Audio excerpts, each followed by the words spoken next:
हाँ, तो नमस्ते मेरे प्यारे विद्यार्थी जी।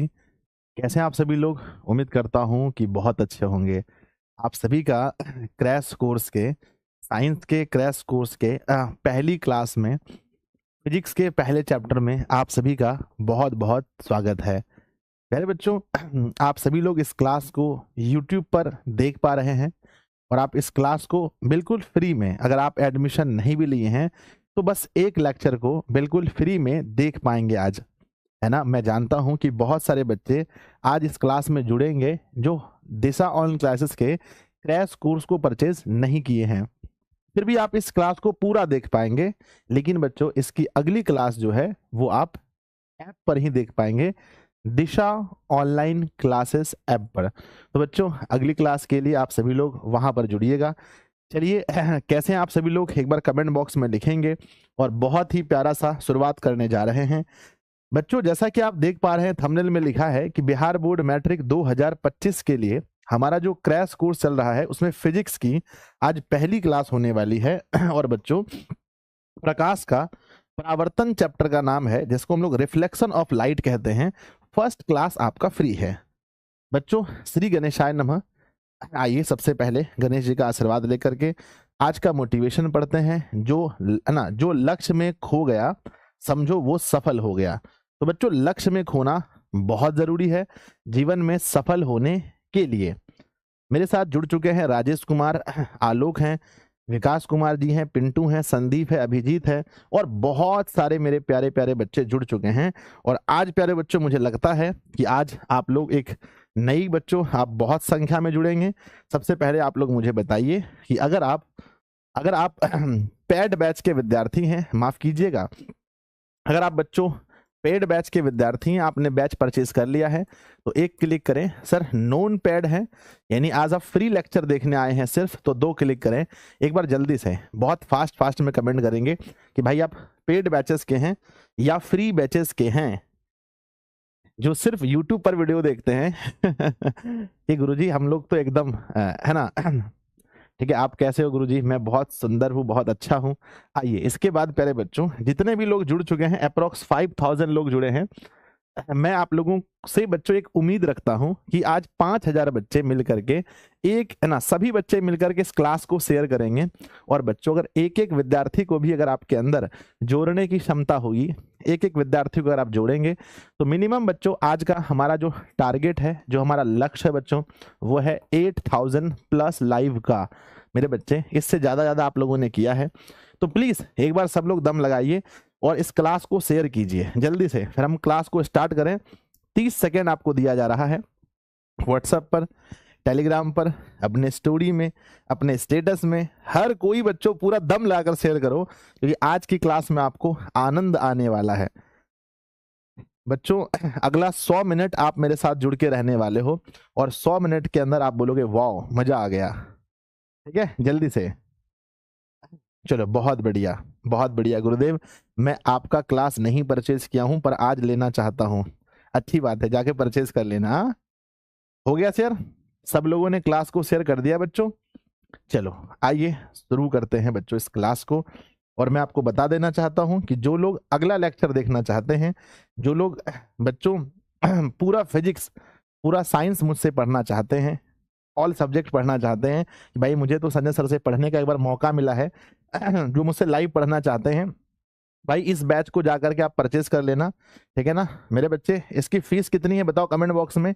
251 रुपए फीस है, पर मैं स्पेशल ऑफर भी दे रहा हूं कि जो बच्चे अगर आज परचेज करेंगे या कल तक में परचेज करेंगे, तो देखो बच्चों मैंने आपकी फीस कम कर दी है ना, मैंने आपकी फीस कम कर दी है। Bihar board matric 2025 crash course की जो फीस है मेरे बच्चे, अभी 48 घंटे के लिए मैंने आपकी फीस 199 रुपए कर दी है। जिन बच्चों को फीस ज्यादा लग रहा था, देखो भाई 199 रुपए फीस है आपका 48 घंटे के लिए। आप लोग जाकर के परचेज कर लेना कोर्स को। वो भी बच्चों इसमें 18% 20% खत्म कर दो, 18% जीएसटी बच्चों और 2% पेमेंट गेटवे हम आपका लगाते हैं, तो 20% खत्म कर दो तो 160 रुपए फीस आपका मेरे पास आता है। एप्लीकेशन चार्ज खत्म कर दो तो मात्र 150 रुपए जो है कि मेरे पास आता है इसका। तो बहुत ज्यादा फीस नहीं है, बहुत कम है। आप 199 देते हैं तो संस्था तक 150 रुपए ही पहुंचता है। तो चलिए स्टार्ट करते हैं बच्चों। हमेशा मैं हमेशा कहता हूं कि सपने बड़े देखो, यानी ड्रीम जो है आपके, वो ड्रीम आपके बड़े होने चाहिए, ड्रीम 450 प्लस।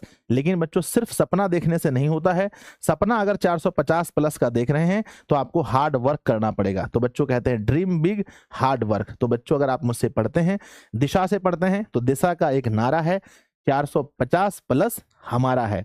चलिए अब एक बार थोड़ा सा और कष्ट कीजिए, बस एक सेकंड, इसके बाद कष्ट नहीं करोगे। अगर आप पहले इस चैप्टर को पढ़ चुके हैं, पहले पढ़ चुके हैं, अगर मुझसे पढ़े हैं मेरे बच्चे, अगर मुझसे पहले पढ़ चुके हैं तो एक क्लिक करें। अन्य शिक्षक महोदय से पढ़ चुके हैं, अन्य शिक्षक महोदय से, है ना, तो 2 क्लिक करें। और अगर पढ़ भी नहीं किए एकदम, है ना, प्रेशर है, नहीं पढ़े हैं, कभी नहीं पढ़े हैं, तो मेरे बच्चे 3 क्लिक करें, ताकि मैं समझ लूंगा भाई कि मुझे किस लेवल से इस चैप्टर को स्टार्ट करना है, किस लेवल तक खत्म करना है, जल्दी से। अगर मुझसे पढ़े हो तो 1 क्लिक करें, किसी दूसरे शिक्षक महोदय से तो 2, और मेरे बच्चे अगर नहीं पढ़े कभी, ना तो मुझसे ना किसी अन्य शिक्षक महोदय से, तब तो 3 क्लिक करो फटाफट से। यस यस यस यस, अधिकांश बच्चे तो मुझसे ही पढ़े हो। हाँ चलो ठीक है, बहुत सारे नए बच्चे भी आए, बड़ा अच्छा लगता है बच्चों, आप लोग जुड़ते हो तो बड़ा प्यार है आप लोगों का मेरे प्रति। चलो बढ़ जाए, अति सुंदर। आओ बच्चों, मैं समझ गया कि मेरा लेवल क्या रखना है, मैं समझ गया कि लेवल क्या रहने वाला है। आइए बच्चों, आपको मैं निराश नहीं करूंगा, शुरू करते हैं। लिखिएगा फर्स्ट टॉपिक अपने कॉपी पर, अपनी कॉपी पर बच्चों पहला टॉपिक लिखिएगा। टॉपिक का नाम है बच्चों प्रकाश। बच्चों बात होती है जब प्रकाश की, आपके अनुसार प्रकाश क्या है? आप कहेंगे सर प्रकाश वह भौतिक कारक है जिसकी उपस्थिति में हम वस्तुओं को देख पाते हैं। तो आपको पता है बच्चों कि प्रकाश की उपस्थिति में ही हम वस्तुओं को देख पाते हैं।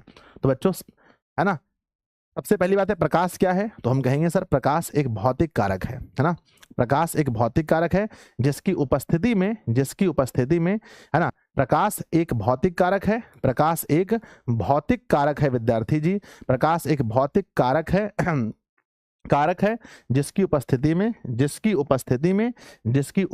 में हम वस्तुओं को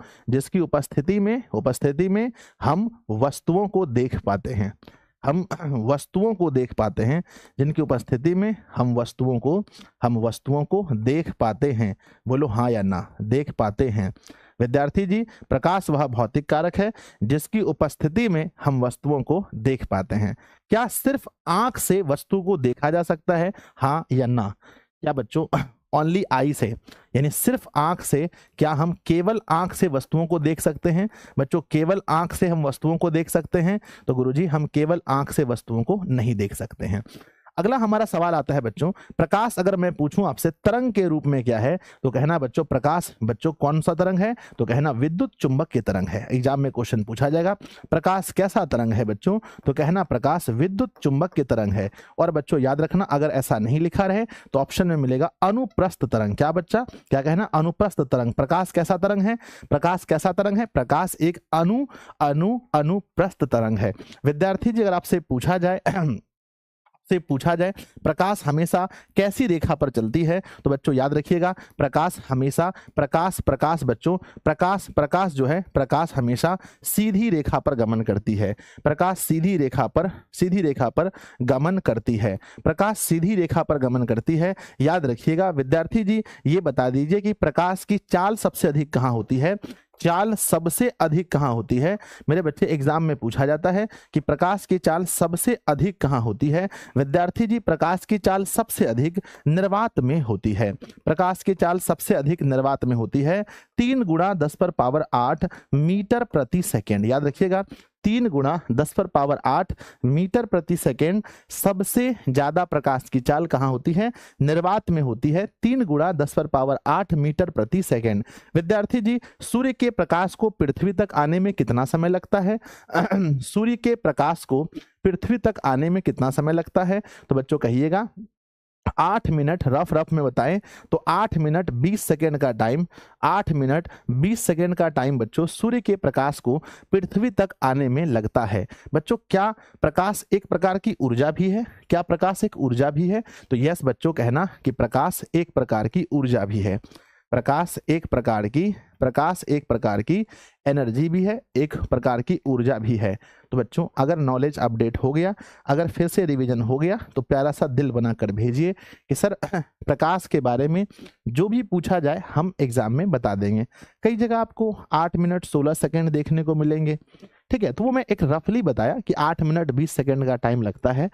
बच्चों बताओ, एक बार दिल बनाकर भेजिए अगर हो गया तो जल्दी से। यस गुरुजी, प्रकाश के बारे में अगर कभी पूछा जाए तो आप आराम से बता सकते हैं, आराम से, कि प्रकाश वह भौतिक कारक है जिसकी उपस्थिति में हम वस्तुओं को देख पाते हैं। केवल आंख से हम नहीं देख पाते हैं। प्रकाश तरंग के रूप में विद्युत चुम्बकीय तरंग है या अनुप्रस्थ तरंग है। प्रकाश सीधी रेखा में गमन करती है और सबसे अधिक चाल निर्वात यानी 3 × 10⁸ मीटर प्रति सेकंड होती है। जो भी इंपॉर्टेंट चीज है मैं सब आपको कवर कर रहा हूं। आइए बच्चों अगले स्लाइड पे चलें। मजा आ रहा है ना? हाँ, दोस्तों को शेयर करते रहना सब लोग। और बच्चों अगले स्लाइड पे चलते हैं। अगला है बच्चों प्रकाश के स्रोत। बच्चों ये बताओ आप क्या जानते हो इसके बारे में? अंग्रेजी में कैसे इसे कहते हैं? सोर्स ऑफ लाइट, है ना। प्रकाश के स्रोत, जहां से प्रकाश हमें प्राप्त होता है, जहां से प्रकाश निकलता है, हम उसे प्रकाश का स्रोत कहते हैं। तो बच्चों कहते हैं जिस वस्तु से या फिर बच्चों जहां से हमें प्रकाश प्राप्त होता है, जहां से हमें प्रकाश प्राप्त होता है, जहां से हमें प्रकाश प्राप्त होता है, कॉमा कॉमा कॉमा उसे प्रकाश का स्रोत कहते हैं। बच्चों बताओ प्रकाश का स्रोत कौन कौन सा है? कमेंट बॉक्स में लिखिए कि बच्चों प्रकाश का स्रोत कौन कौन सा है। जल्दीबाजी में लिखेंगे कि प्रकाश का स्रोत कौन कौन सा है। तो जहां से प्रकाश निकलता है, जहां से प्रकाश हमें प्राप्त होता है, हम उन्हें प्रकाश का स्रोत कहते हैं। बच्चों जैसे बताओ। तो जैसे में क्या लिखेंगे? प्रकाश कहाँ से प्राप्त होता है? सर प्रकाश हमें सूर्य से प्राप्त होता है। प्रकाश हमें बल्ब से प्राप्त होता है। प्रकाश हमें मोमबत्ती से प्राप्त होता है, मोमबत्ती से। तो बच्चों डॉट डॉट हम इत्यादि लिखेंगे। अगर मैं आपसे पूछूं बच्चों प्रकाश के स्रोत कितने प्रकार के हैं, तो बच्चों बताओ प्रकाश के स्रोत के प्रकार बताओ। स्रोत के प्रकार, प्रकाश के स्रोत के प्रकार, प्रकाश का जो स्रोत है वो कितने प्रकार के होते हैं? तो आप सबको पता है प्रकाश के स्रोत के जो प्रकार हैं वो 2 हैं बच्चों। सबसे पहला है प्राकृतिक, नंबर दूसरा है बच्चों मानव निर्मित। पहला है बच्चों प्राकृतिक, दूसरा है मानव निर्मित। जितना आपके एग्जाम में क्वेश्चन आएगा हम वहां तक ही लेवल लेकर जाएंगे। बच्चों प्राकृतिक में कौन कौन सा आएगा? आपको पता है ना कि बच्चों हमारे तारे, हमारे सूर्य, ये दोनों बच्चों प्राकृतिक हैं। और बाकी जो देख रहे हैं प्राकृतिक मतलब जिसको इंसान ने नहीं बनाए हैं। और बाकी एक बार कमेंट बॉक्स में लिखेंगे। कृष्णा भाई, कृष्णा कहाँ देख रहे हो? रोहित जल्दी बताओ, विक्की, गुलशन, स्वीटी, है ना, अंश जी, फटाफट बताओ मुझे कि मानव निर्मित में क्या क्या आएगा। मानव निर्मित में मेरे बच्चे मोमबत्ती, लालटेन, ये सभी बच्चों मानव निर्मित है। बच्चों ये बताओ इस पृथ्वी पर प्रकाश का सबसे बड़ा स्रोत क्या है? बच्चों सबसे बड़ा स्रोत पृथ्वी पर प्रकाश का क्या है? पृथ्वी पर प्रकाश का सबसे बड़ा स्रोत क्या है बच्चों? सबसे बड़ा स्रोत। तो आप कहेंगे गुरुजी सबसे बड़ा स्रोत अगर हम देखें तो कमेंट बॉक्स में आप लोग लिख दीजिए। आप लोग बहुत बुद्धिमान हो, मुझे पता है। तो बच्चों चलिए अब हम इस टॉपिक से आगे बढ़ जाएं। दिल बनाकर भेजिए कि सर इस टॉपिक से कोई भी क्वेश्चन पूछा जाए हमें कोई इशू नहीं है ना। तो बच्चों सबसे बड़ा प्राकृतिक स्रोत जो है हमारा सन है, यानी सूर्य। चलिए हम लोग बढ़ते हैं टॉपिक नंबर अगला है बच्चों प्रदीप्त और अप्रदीप्त वस्तुएं, जिसको अंग्रेजी में हम कहते हैं luminous and non luminous object बच्चों, है ना। प्रदीप्त और अप्रदीप्त वस्तुएं आपने देखा होगा कि बच्चों है ना, हमारी जितनी भी वस्तुएं हैं प्रकाश के अनुसार से हमने उसको 2 भागों में बांटा है। प्रदीप्त में हम किसको रखते हैं? प्रदीप्त में जो हमें प्रकाश दे, है ना, जिससे प्रकाश उत्सर्जित होता हो मेरे बच्चे, जिससे प्रकाश उत्सर्जित होता हो, हम उन्हें क्या कहते हैं? जिससे प्रकाश उत्सर्जित होता हो हम उन्हें बच्चों प्रदीप्त कहते हैं। जिससे प्रकाश उत्सर्जित होता हो, है ना, बच्चों जैसे बताओ, जैसे बताओ, जैसे में एक ऐसा वस्तु का नाम बताओ जिससे प्रकाश निकलता हो। एक ऐसा वस्तु का नाम बताओ जिससे प्रकाश निकलता हो। प्रकाश सर, प्रदीप्त में हम उनको रखते हैं जिससे प्रकाश उत्सर्जित होता हो। जैसे बोलो सर, जैसे बल्ब। अच्छा जैसे बोलो सर, मोमबत्ती। और बोलो सर, लालटेन। हाँ लालटेन भी होगा। मतलब बच्चों जहां से प्रकाश निकल सके, जैसे सूर्य। हाँ बिल्कुल बिल्कुल बिल्कुल, कहते हैं बच्चों अप्रदीप्त, है ना, है ना मेरे बच्चे। देखो प्रदीप्त को हम दीप्तमान भी कहते हैं, हम इसे दीप्त, है ना, हम इसे दीप्तमान भी कहते हैं। और इसे बच्चों हम अदीप्तमान, अदीप्तमान, या विद्यार्थी जी हम इसे अप्रदीप्त कहते हैं, अप्रदीप्त कहते हैं। कोई पूछे तो क्या कहना? जिससे प्रकाश उत्सर्जित नहीं होता हो। जिससे बच्चों, जिससे प्रकाश उत्सर्जित, जिससे प्रकाश उत्सर्जित, उत्सर्जित नहीं होता हो। बच्चों बताओ जल्दी से, है ना, नहीं होता हो। जिससे प्रकाश उत्सर्जित नहीं होता हो हम उन्हें कहते हैं अप्रदीप्त। बच्चों जल्दी बताओ, एक उदाहरण मुझे जल्दी फेंक के मारो, एक उदाहरण डिजिटल बोर्ड पे फेंक के मारो जल्दी से। गुरुजी जिससे प्रकाश उत्सर्जित नहीं होता हो, तो ऐसी ढेर सारी वस्तुएं हैं बच्चों जिससे प्रकाश नहीं निकलती हैं। जैसे जैसे सर, क्या आपकी पुस्तक से निकलता है? नहीं।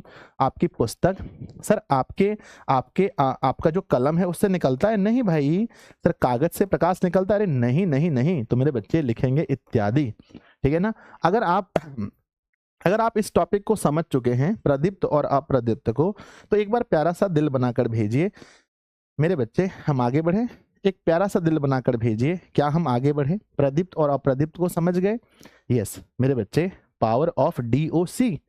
एक बार सब लोग डीओसी का पावर दिखाओ। और वीडियो में लाइक जो है मेरे बच्चे, लाइक जो है वो अभी 8000 प्लस हो जाना चाहिए। तो जिन बच्चों ने वीडियो को लाइक नहीं किया है, एक बार सब लोग बच्चों वीडियो को लाइक कर दीजिए जल्दी से। एक बार सब लोग वीडियो को लाइक कर दीजिए फटाफट से। यस बच्चों, सबसे ज्यादा अगर हम उदाहरण देखें अप्रदीप्त का, तो सबसे अच्छा उदाहरण एक बताएं, बताओ कौन सा है? सर चंद्रमा। चंद्रमा सबसे अच्छा उदाहरण है अप्रदीप्त वस्तु का। चंद्रमा का अपना प्रकाश नहीं होता, वो सूर्य से प्रकाश लेता है बच्चों।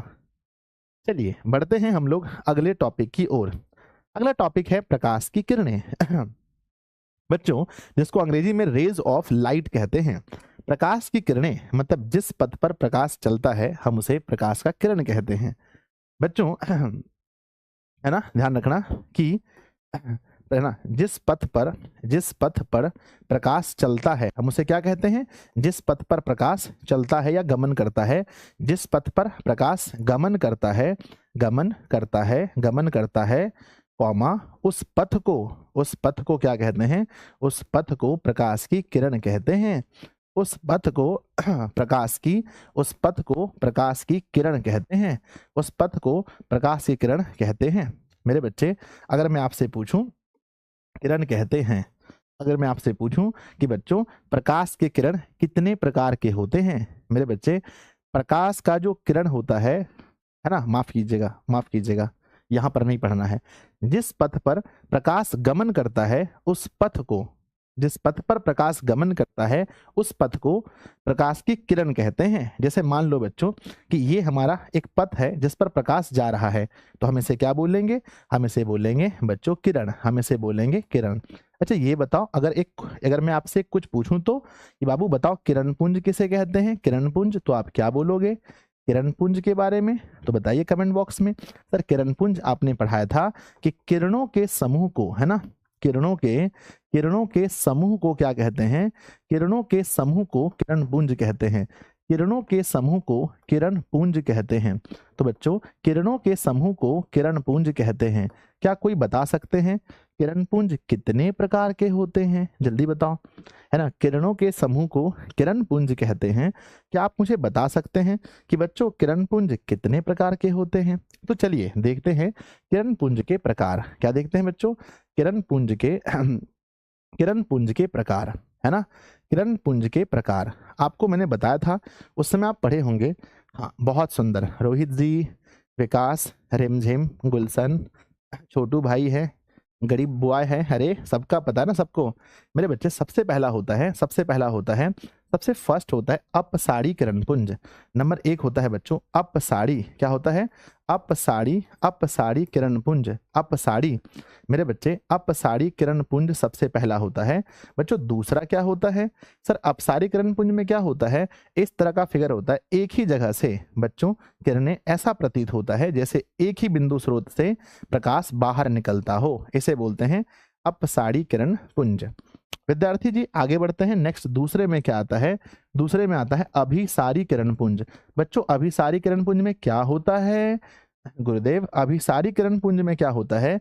ऐसा प्रतीत होता है जैसे विभिन्न, है ना, जैसे बच्चों विभिन्न जगहों से आकर के किरणपुंज, है ना, विभिन्न जगहों से आकर के किरणें एक ही जगह मिल रही हो, इस तरह से होता है। और बच्चों नंबर तीसरा में अगर हम बात करें तो नंबर तीसरा में आता है समांतर किरणपुंज। समांतर किरणपुंज में ऐसा लगता है जैसे सभी किरण एक दूसरे के समांतर हों, जैसे सभी किरणें एक दूसरे के समांतर हों। बच्चों अगर आप समझ गए तो एक बार प्यारा सा दिल बनाकर भेजिए कि गुरुदेव ये तो बहुत ही प्यारा सा टॉपिक आपने पढ़ा दिया हमें किरणपुंज के बारे में, है ना। अपसारी मतलब है एक ही बिंदु से ऐसा प्रतीत होना, है ना, एक ही बिंदु से निकलकर फैलना, है ना बच्चों। जब, है ना, एक ही बिंदु स्रोत से निकलकर फैलना, है ना, बिंदु स्रोत से निकलकर फैलता हुआ, है ना, ये प्रतीत होता है कि भैया एक ही बिंदु स्रोत से निकलकर फैलता हुआ प्रतीत होता है। और ये क्या होता है? इसमें ऐसा लगता है कि अनेक बिंदु स्रोत से निकलकर एक ही बिंदु पर मिलना, अनेक बिंदु स्रोत से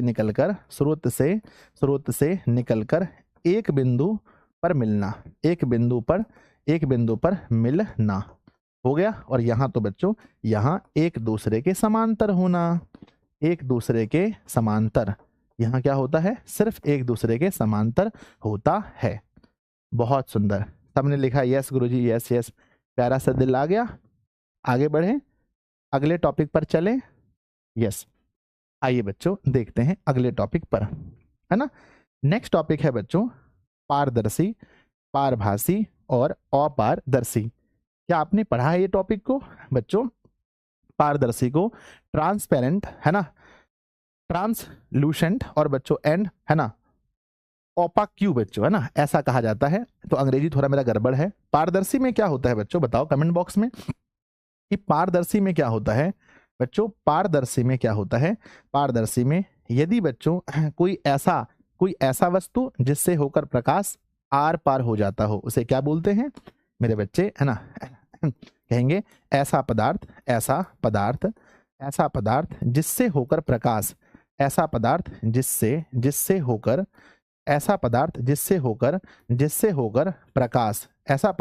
होकर प्रकाश आर पार हो जाता है, जिससे होकर प्रकाश आर पार हो जाता है। मेरे बच्चे ऐसा पदार्थ जिससे होकर प्रकाश आर पार हो जाता है, हम उसे कहते हैं पारदर्शी।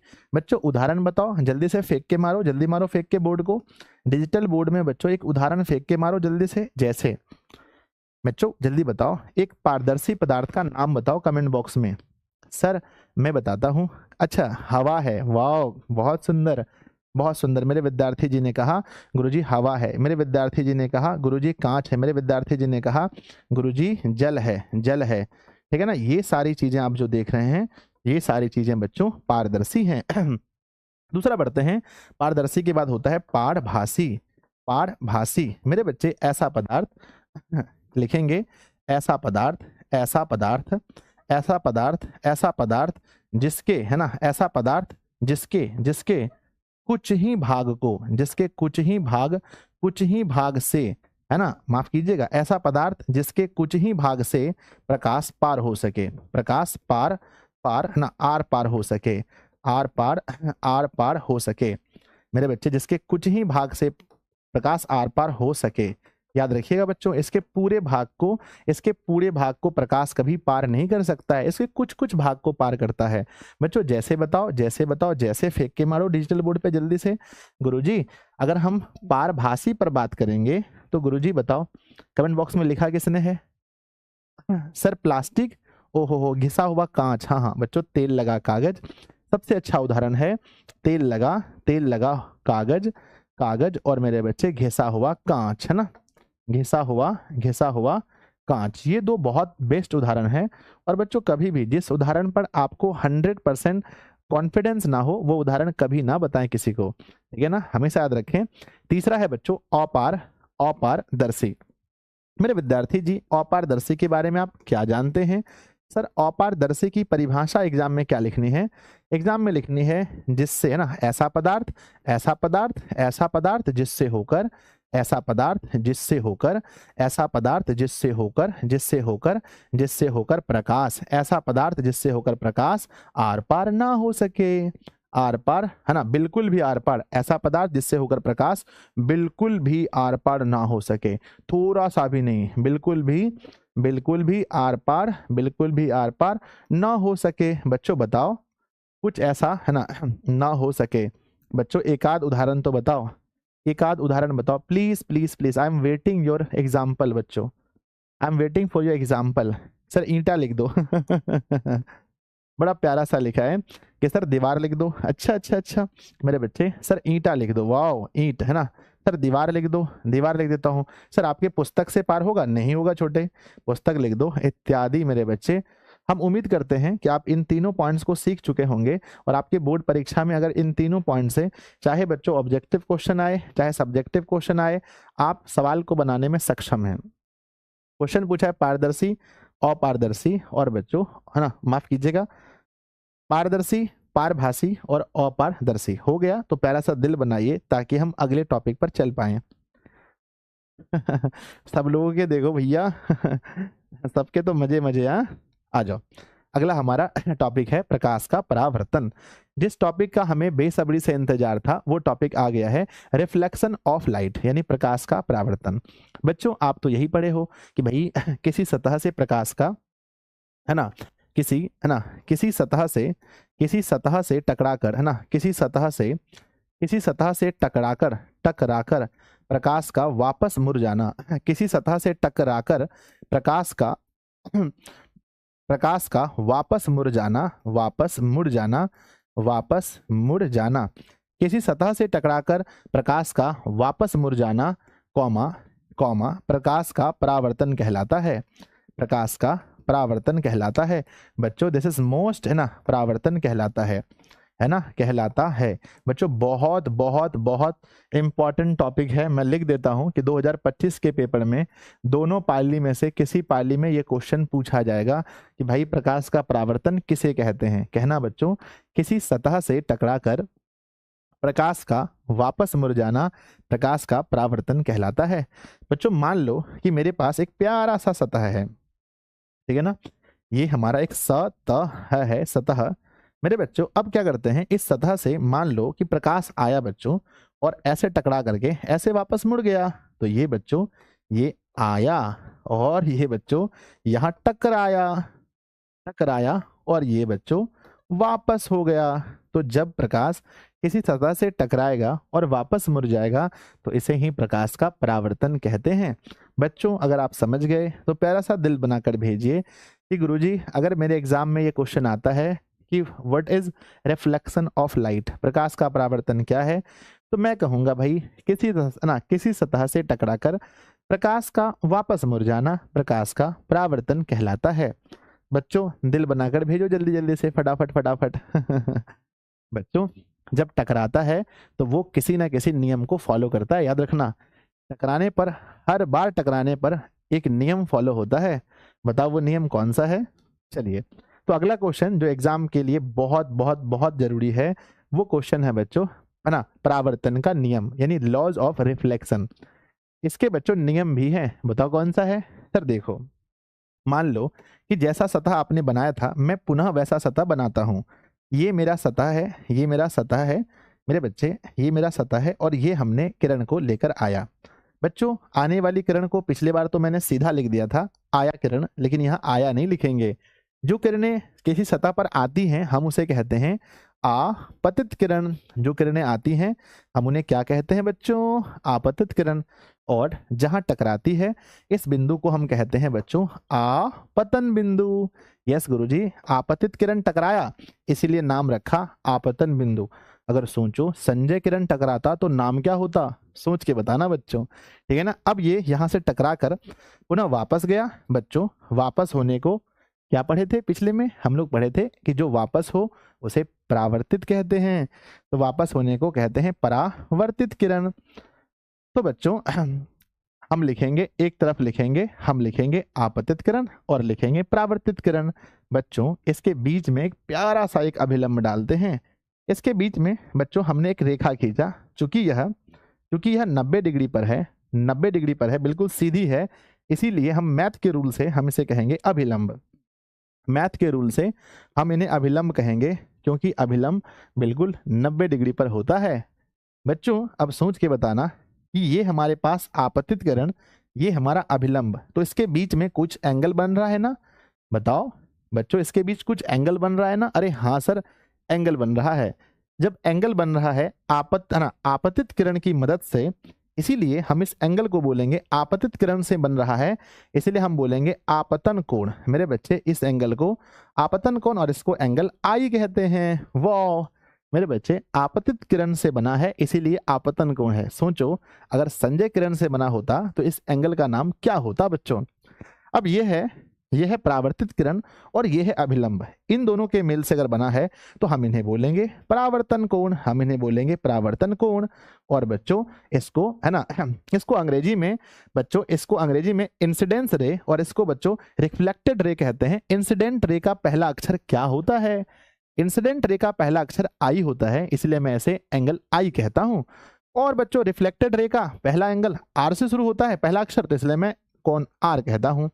तो बच्चों ये मेरा पूरा फिगर है जिसको आप समझ चुके हैं। क्वेश्चन पूछा है प्रकाश के परावर्तन के नियम। बच्चों बताओ कितने नियम हैं, तो हम कहेंगे है ना, हम कहेंगे प्रकाश के परावर्तन के 2 नियम निम्न है बच्चों, है ना। प्रकाश के परावर्तन के कितने नियम हैं, 2 नियम बच्चों, जो कि निम्न है। 2 नियम निम्न है। पहला नियम बताओ फटाफट। सर पहला नियम तो बच्चा वाला नियम है। पहला नियम यही है कि जो आपने बनाया है आपतन कोण, ये बच्चों बराबर होता है परावर्तन कोण का, तो आपतन कोण बराबर होगा परावर्तन कोण, याद रखिएगा। दूसरा नियम यही कहता है भाई कि ये रूल तभी काम करेगा जब ये पहला, याद कीजिएगा, ये पहला यानी कि आपतित किरण, ये दूसरा परावर्तित किरण और ये अभिलंब तीनों एक ही सतह पर हो। तो बच्चों नियम तभी काम करता है जब ये तीनों एक ही सतह पर हो। आप बोलोगे कि सर नहीं आप बोलोगे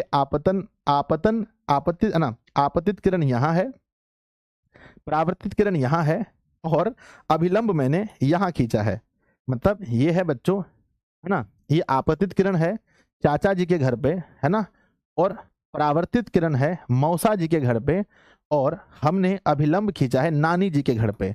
तो बताओ बच्चों क्या ये बच्चों प्रकाश के परावर्तन के नियम को फॉलो होगा, क्या यहाँ प्रकाश के परावर्तन के नियम का फॉलो होगा? अरे सर एक किरण खींचा है चाचा के यहाँ, एक मौसा के यहाँ, एक नानी के यहाँ, नहीं काम करेगा। तीनों बच्चों एक ही सतह पर होना चाहिए, तभी ये रूल काम करता है ना।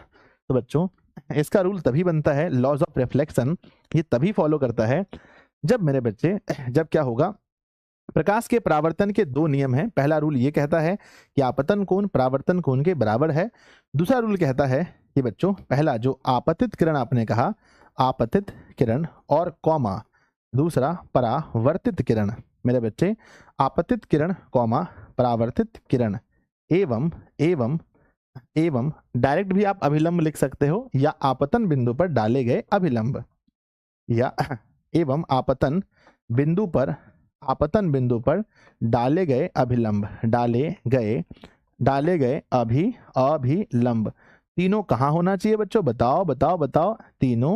तीनों चाचा मौसा नानी, नहीं, तीनों एक ही सतह पर होना चाहिए। तीनों एक ही सतह पर होता है, तीनों एक ही सतह पर होता है।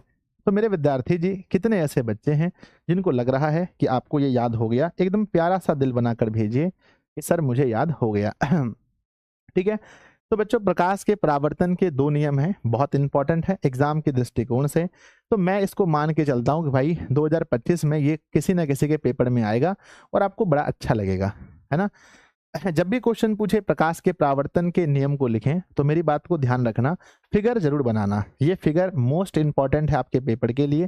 पहला आपने ना मोस्ट इंपॉर्टेंट है, यहाँ से कुछ एमसीक्यू सवाल बन सकते हैं, इसलिए मैं बच्चों बताता हूँ, ध्यान रखिएगा। कुछ एमसीक्यू सवाल के लिए नोट करते चलते हैं। कुछ एमसीक्यू सवाल बन सकते हैं, जैसा बच्चों नंबर एक है ना, आपतित किरण और अभिलंब के बीच बना कोण। आपतित किरण जल्दी लिखेंगे, आपतित किरण, आपतित किरण, आपतित किरण, हाँ, और ना आपतित किरण कॉमा अभिलंब के बीच, और अभिलंब के बीच बना कोण। बताओ बच्चों क्या कहेंगे इसे, अभिलंब के बीच बना कोण, के बीच बना कोण। तो बच्चों ये ऑब्जेक्टिव सवाल है, आपको पता है इसे क्या कहेंगे। नंबर दूसरा है बच्चों, नंबर दूसरा है परावर्तित किरण, परावर्तित किरण और अभिलंब के बीच बना कोण। अभिलंब के बीच बना कोण। विद्यार्थी जी बड़ा प्यारा सा होना चाहिए। नंबर तीसरा है कि यदि बच्चों, यदि है ना, नंबर तीसरा है अगर क्वेश्चन ऐसा लिखा रहे कि आपतन कोण बराबर डॉट डॉट दिया रहे। नंबर चौथा बन सकता है कि बच्चों, नंबर चौथा बन सकता है यदि बच्चों आपतन कोण बराबर, यदि आपतन कोण 60 डिग्री है तो परावर्तन कोण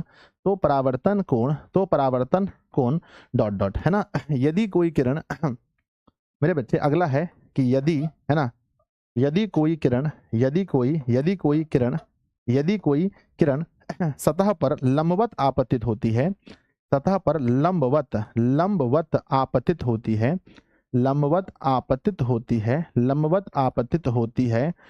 है कॉमा तो परावर्तन कोण डॉट डॉट होगा। मेरे बच्चे कुछ सवाल हैं जिसका जवाब आपको देना चाहिए, जिससे मैं ये समझूंगा कि आप लोग बड़े अच्छे से पढ़ते हो। सवाल नंबर पहला है आपसे जो ऑब्जेक्टिव में बन सकता है कि आपतित किरण और अभिलंब के बीच कोण। आपने जस्ट अभी पढ़ा था कि आपतित किरण अभिलंब के बीच जो कोण बनता है हम इसे कहते हैं आपतन कोण। तो पहला आंसर मिलाइएगा अगर आपने लिखा है अपने मन में या अपनी कॉपी में, आपतन कोण। परावर्तित किरण और अभिलंब के बीच बना कोण, तो हम इसे कहते हैं परावर्तन कोण। क्या कहते हैं बच्चों, हम इन्हें परावर्तन कोण कहते हैं। अगला सवाल देखते हैं, आपतन कोण किसके बराबर है, तो आपको पता है यहाँ क्या भरना होगा, आपतन कोण परावर्तन कोण के बराबर है। अगला सवाल देखते हैं कि यदि आपतन कोण 60 है तो परावर्तन कोण क्या होगा, 60 है तो ये भी 60 होगा। अगला है बच्चों, यदि कोई किरण समतल पर लंबवत आपतित होती है तो परावर्तन का मान क्या होगा। बच्चों जब भी लंबवत आपतित होती है तो इसको याद रखिएगा, कभी बच्चों झुकने का मौका ही नहीं मिलता है। ये एक सतह है, अब इसमें कोई किरण लंबवत आपतित होती है तो बच्चों अगर वो लंबवत आपतित होती है तो वो 90 के एंगल से आती है और 90 पर ही चली जाती है। तो बच्चों थोड़ा भी टेढ़ा मेढ़ा होता ही नहीं है। जब किरणें टेढ़ा मेढ़ा होगी ही नहीं तो एंगल कहाँ से बनेगा। तो याद रखना जब भी लंबवत शब्द को सुनना तो कहना बच्चों 0 डिग्री, क्या कहना बनेगा 0 डिग्री। तो बच्चों यहाँ तक का कॉन्सेप्ट कैसा लगा एक बार बताओ, दिल बनाकर भेजिए। अगर यहाँ तक का कॉन्सेप्ट आप समझ गए हैं तो एक प्यारा सा दिल बनाकर भेजिए अगर आप यहाँ तक का कॉन्सेप्ट समझ गए हैं। यस, मेरे सभी बच्चे लिख रहे हैं गुरुदेव हम लोग यहाँ तक के कॉन्सेप्ट को बहुत अच्छे से समझ चुके हैं। बच्चों बढ़ते हैं आगे नेक्स्ट कॉन्सेप्ट की ओर। अगला कॉन्सेप्ट है प्रतिबिंब। मैंने आपको बताया था जब मैं फुल बैच पढ़ा रहा था कि प्रतिबिंब होता क्या है।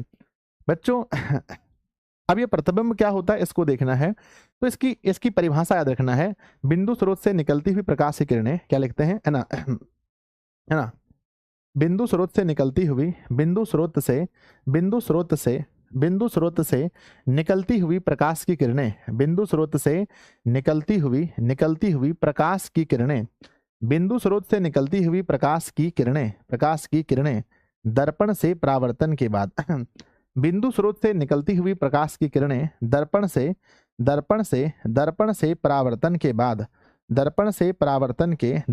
परावर्तन के बाद जिस बिंदु पर, है ना, दर्पण से परावर्तन के बाद जिस बिंदु पर मिलती है, जिस बिंदु पर मिलती है या जिस बिंदु से आती प्रतीत होती है, या जिस बिंदु से, या जिस बिंदु से, जिस बिंदु से आती, जिस बिंदु से आती प्रतीत होती है, जिस बिंदु से आती प्रतीत होती है, कॉमा कॉमा कॉमा उस बिंदु स्रोत को, उस बिंदु स्रोत को प्रतिबिंब, है ना, उस बिंदु स्रोत को वस्तु का प्रतिबिंब कहते हैं। वस्तु का क्या कहते हैं बच्चों? प्रतिबिंब कहते हैं। वस्तु का प्रतिबिंब, वस्तु का प्रतिबिंब कहते हैं। सवाल थोड़ा थोड़ा थोड़ा बच्चों परिभाषा आपको याद करना पड़ेगा। याद रखना बच्चों, क्या बोला मैंने? बिंदु स्रोत से आती, है ना, बिंदु स्रोत से निकलती हुई प्रकाश की किरणें, या आप आती हुई लिख सकते हैं, बिंदु स्रोत से निकलती हुई प्रकाश की किरणें, माफ कीजिएगा, बिंदु स्रोत से आती हुई प्रकाश की किरणें दर्पण से परावर्तन के बाद जिस बिंदु पर मिलती है, या जिस बिंदु से आती प्रतीत होती है, जिस बिंदु से आती, जिस बिंदु से आती प्रतीत होती है, उस बिंदु स्रोत को वस्तु का प्रतिबिंब कहते हैं। मेरे बच्चे, क्या आपने इसको याद किया है? एक बार दिल बनाकर भेजिए, यस और नो, याद किया है, हाँ या ना? तो बच्चों प्लीज मुझे बताओ, याद किया है तो।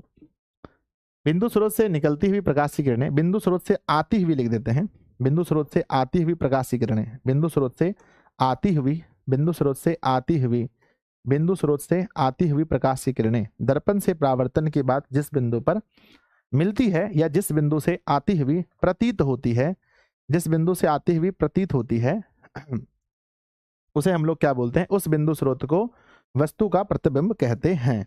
मेरे बच्चे, क्या आपको पता है कितने प्रकार के होते हैं? प्रतिबिंब के प्रकार बताइए कमेंट बॉक्स में जल्दी से। प्रतिबिंब के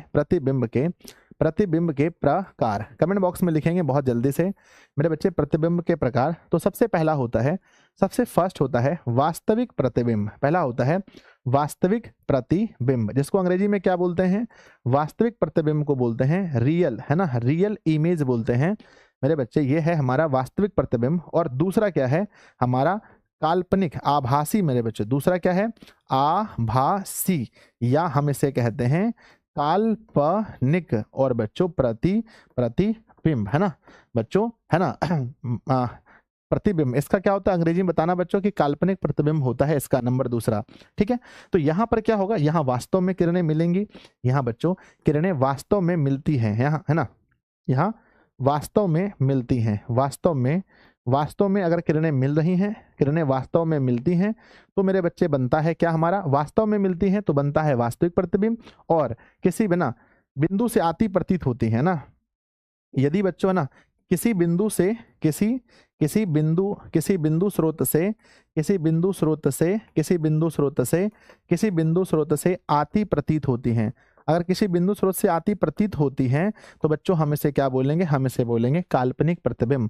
पूरा बोलने का इधर वाला ही बोलेंगे, लिखेंगे बिंदु स्रोत से आती हुई प्रकाश की किरणें दर्पण से परावर्तन के बाद जिस बिंदु पर मिलती हैं, जिस बिंदु पर, जब हम वास्तविक का लिखेंगे तो लिखेंगे जिस बिंदु पर वास्तव में मिलती हैं, जिस बिंदु पर वास्तव में मिलती हैं, तो बच्चों क्या बनेगा? वास्तविक प्रतिबिंब। अगर कहीं से आती प्रतीत होंगी तो काल्पनिक प्रतिबिंब। ठीक है मेरे बच्चे, इसे बोलते हैं वर्चुअल इमेज। क्या बोलते हैं? है ना, क्या बोलते हैं? Virtual image. क्या बोलते हैं? वर्चुअल इमेज इसे कहते हैं। मेरे बच्चे ये बता दो बस कि वास्तविक प्रतिबिंब सीधी होती है या उल्टी होती है? आपके एग्जाम के लिए मोस्ट इंपॉर्टेंट क्वेश्चन है कि वास्तविक प्रतिबिंब सीधी होती है या उल्टी होती है ना मेरे बच्चे? वास्तविक प्रतिबिंब कैसी होती है कमेंट बॉक्स में लिखिए। सर वास्तविक प्रतिबिंब जो होती है, वास्तविक प्रतिबिंब हमेशा उल्टी होती है, है ना। यह क्या होता है? ये बच्चों ये होती हैं उल्टी होती हैं। और मेरे बच्चे काल्पनिक प्रतिबिंब कैसी होती हैं? काल्पनिक प्रतिबिंब हमेशा सीधी होती हैं। तो बच्चों वास्तविक प्रतिबिंब हमेशा उल्टी होती हैं और काल्पनिक प्रतिबिंब हमेशा सीधी होती हैं। बच्चों मैं अगर आपको एक ट्रिक से समझाना चाहूँ तो मैं आपको कैसे समझाऊंगा? ध्यान दीजिएगा मेरे बच्चे, हम लोग ध्यान दीजिएगा, कल्पना हम लोग हमेशा कैसा करते हैं? अगर मैं आपको कहूँ कि बच्चों कल्पना कीजिए तो अपने मन में क्या क्या सोचोगे? सर मैं देश का प्रधानमंत्री बन जाऊं, या फिर या मोदी जी के बगल में बैठ के मैं खाना खाऊं, या मैं राष्ट्रपति बन जाऊं। तो कल्पना हमेशा इंसान सीधा करता है।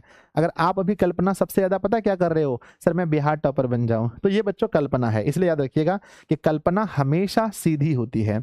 कल्पना सीधी होती है, लेकिन वास्तव में क्या होता है बताओ? वास्तव में क्या होता है सर? वास्तव में भैया बड़ा गड़बड़ है। वास्तव में मेरे बच्चे, वास्तव में क्या है? वास्तव में होता उल्टा है मेरे बच्चे, होता उल्टा है।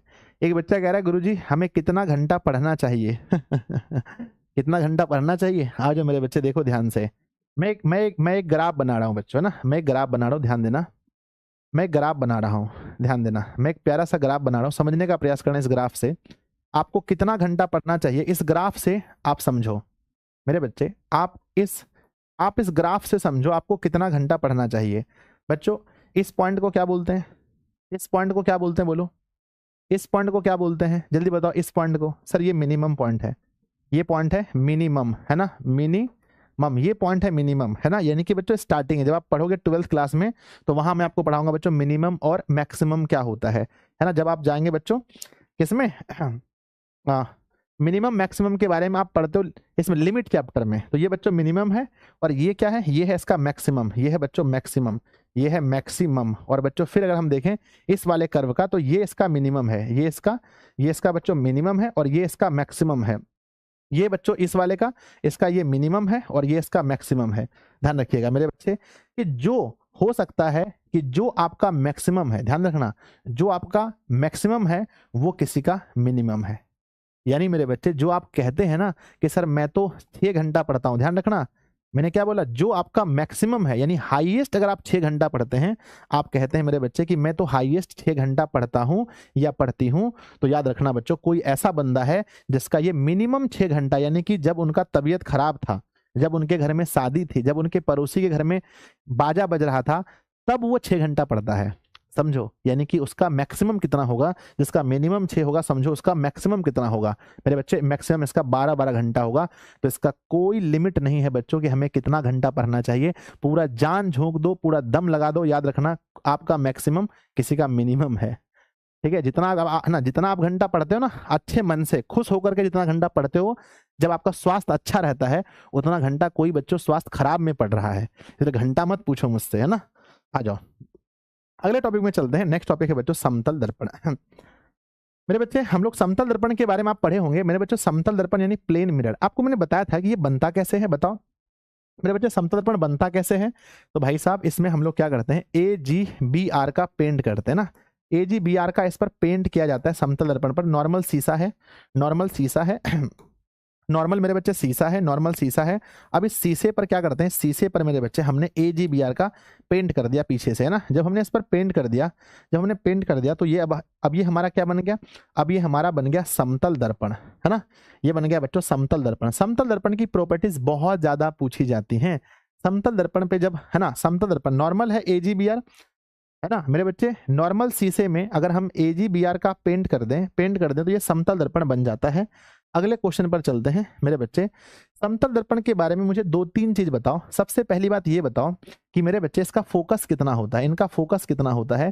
सर समतल दर्पण का अगर फोकस पूछा जाए तो समतल दर्पण का जो फोकस होता है मेरे बच्चे वो अनंत होता है। समतल दर्पण का फोकस क्या होता है, समतल का फोकस अनंत होता है। बच्चों इसका प्रतिबिंब कैसा बनता है, समतल में किसी वस्तु का प्रतिबिंब कैसा बनेगा। प्रतिबिंब बच्चों हमेशा, है ना, प्रतिबिंब बच्चों काल्पनिक सीधा, प्रतिबिंब काल्पनिक बनता है, सीधा बनता है और वस्तु के आकार का, मेरे बच्चे वस्तु के आकार का बनता है। याद रखना कि समतल दर्पण में किसी भी वस्तु का प्रतिबिंब उतना बड़ा ही बनता है जितना बड़ा उनका साइज है। मेरे बच्चे जितना बड़ा साइज है प्रतिबिंब उतना बड़ा ही बनता है, यानी कि समान आकार का बनता है, समान आकार का बनता है। आगे पीछे, है ना, माफ कीजिएगा, आगे पीछे कितना भी कर लीजिए प्रतिबिंब सेम साइज का बनेगा। लिखा गया है, ध्यान से देखेंगे। समतल दर्पण द्वारा बने प्रतिबिंब की विशेषताएं, कम से कम 2 विशेषताएं फेंक कर कमेंट बॉक्स में मुझे मारिए, नहीं मुझे मत मारिए, डिजिटल बोर्ड को मारिए। कम से कम दो कमेंट बॉक्स में फटाफट से लिखिए कि समतल दर्पण की क्या क्या विशेषता है। नंबर 1 बच्चों, पहली विशेषता तो यही लिखेंगे कि बच्चों, है ना, सीधा, है ना, क्या लिखता है बच्चों, काल्पनिक एवं सीधा प्रतिबिंब बनाता है। काल्पनिक एवं सीधा प्रतिबिंब बनता है, सीधा प्रतिबिंब बनता है, काल्पनिक एवं सीधा प्रतिबिंब, पहला विशेषता ये है। दूसरा विशेषता ये है बच्चों कि इसमें क्या होता है कि हम जितना आगे होते हैं प्रतिबिंब उतना पीछे बनता है ना। वस्तु जितना आगे, वस्तु जितना आगे, वस्तु जितना आगे, वस्तु जितना आगे, प्रतिबिंब उतना ही पीछे, प्रतिबिंब उतना ही पीछे, प्रतिबिंब उतना ही पीछे, प्रतिबिंब उतना ही पीछे बनता है, प्रतिबिंब उतना ही पीछे बनता है। नंबर तीसरी बात यह है बच्चों, इसका पार्श्व परिवर्तन है ना, इसका पार्श्व परिवर्तन अगर आप मेरे बच्चे दाएं हाथ के विद्यार्थी हैं, अगर आप लिखते लिखते अगर आप समतल दर्पण को अपने आप को देख लेते हैं, दाएं हाथ से लिखते लिखते अगर अपने आप को समतल दर्पण में देख लेते हैं, तो आपको ऐसा लगेगा आप बाएं हाथ से लिख रहे हैं। इसका पार्श्व परिवर्तन उल्टा होता है। पार्श्व परिवर्तन कैसा होता है? पार्श्व परिवर्तन उल्टा होता है। तो मेरे बच्चे मैंने बताया, पहला कि काल्पनिक और सीधा प्रतिबिंब, दूसरा वस्तु जितना आगे प्रतिबिंब उतना पीछे, पार्श्व परिवर्तन उल्टा। मेरे बच्चे यदि हम इसकी तरफ, यदि वस्तु समतल दर्पण की ओर, यदि वस्तु समतल दर्पण की ओर, समतल दर्पण की ओर और वी चाल से जाता है, वी चाल से जाता है, तो उसका प्रतिबिंब बताओ कितने चाल से जाएगा? तो उसका प्रतिबिंब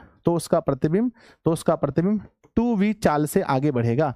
तो उसका प्रतिबिंब 2v चाल से आगे बढ़ता है। तो उसका प्रतिबिंब 2v चाल से आगे बढ़ता है। यदि बच्चों अगर v चाल से जाते हैं तो उसका प्रतिबिंब 2v चाल से आगे बढ़ता है। ये तो मेरे बच्चे आपको पहले से ही पता होगा कि 2v चाल से आगे बढ़ता है। अब बढ़ जाए बच्चों, आगे बढ़े, चलिए, है ना। यहां पर मैं लिख देता हूं कि काल्पनिक सीधा, काल्पनिक कॉमा सीधा, सीधा एवं यहां पर हटा देता है, एवं समान आकार का प्रतिबिंब बनता है, समान आकार का प्रतिबिंब। तो तीनों चीजें मैंने एक ही में लिख दिया। मेरे बच्चे अगर आप समझ गए तो एक प्यारा सा दिल बनाकर भेजिए। अगर आपके एग्जाम में क्वेश्चन आता है, कि समतल दर्पण की, है ना, समतल दर्पण में बने प्रतिबिंब की विशेषता बताइए, क्या आप लिख सकते हैं? एक बार प्यारा सा दिल बनाकर भेजिए, हाँ या ना। मेरे बच्चे क्या आप लिख सकते हैं? यस और नो। सर सेकंड गलत है, वस्तु जितना आगे प्रतिबिंब उतना पीछे, बिल्कुल सही है ना। हम जितना नहीं, माफ कीजिएगा मेरे बच्चे,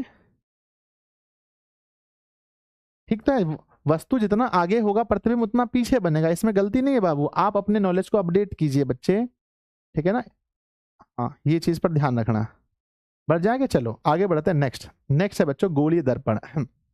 आइए, अब मैं सबसे इंपॉर्टेंट टॉपिक एक है बच्चों हमारा, जिसमें है गोलीय दर्पण, जिसको बोलते हैं स्फेरिकल मिरर। गोलीय दर्पण मेरे बच्चे, गोलीय दर्पण उस दर्पण को कहते हैं जिसकी परावर्तक सतह गोलीय हो, है ना।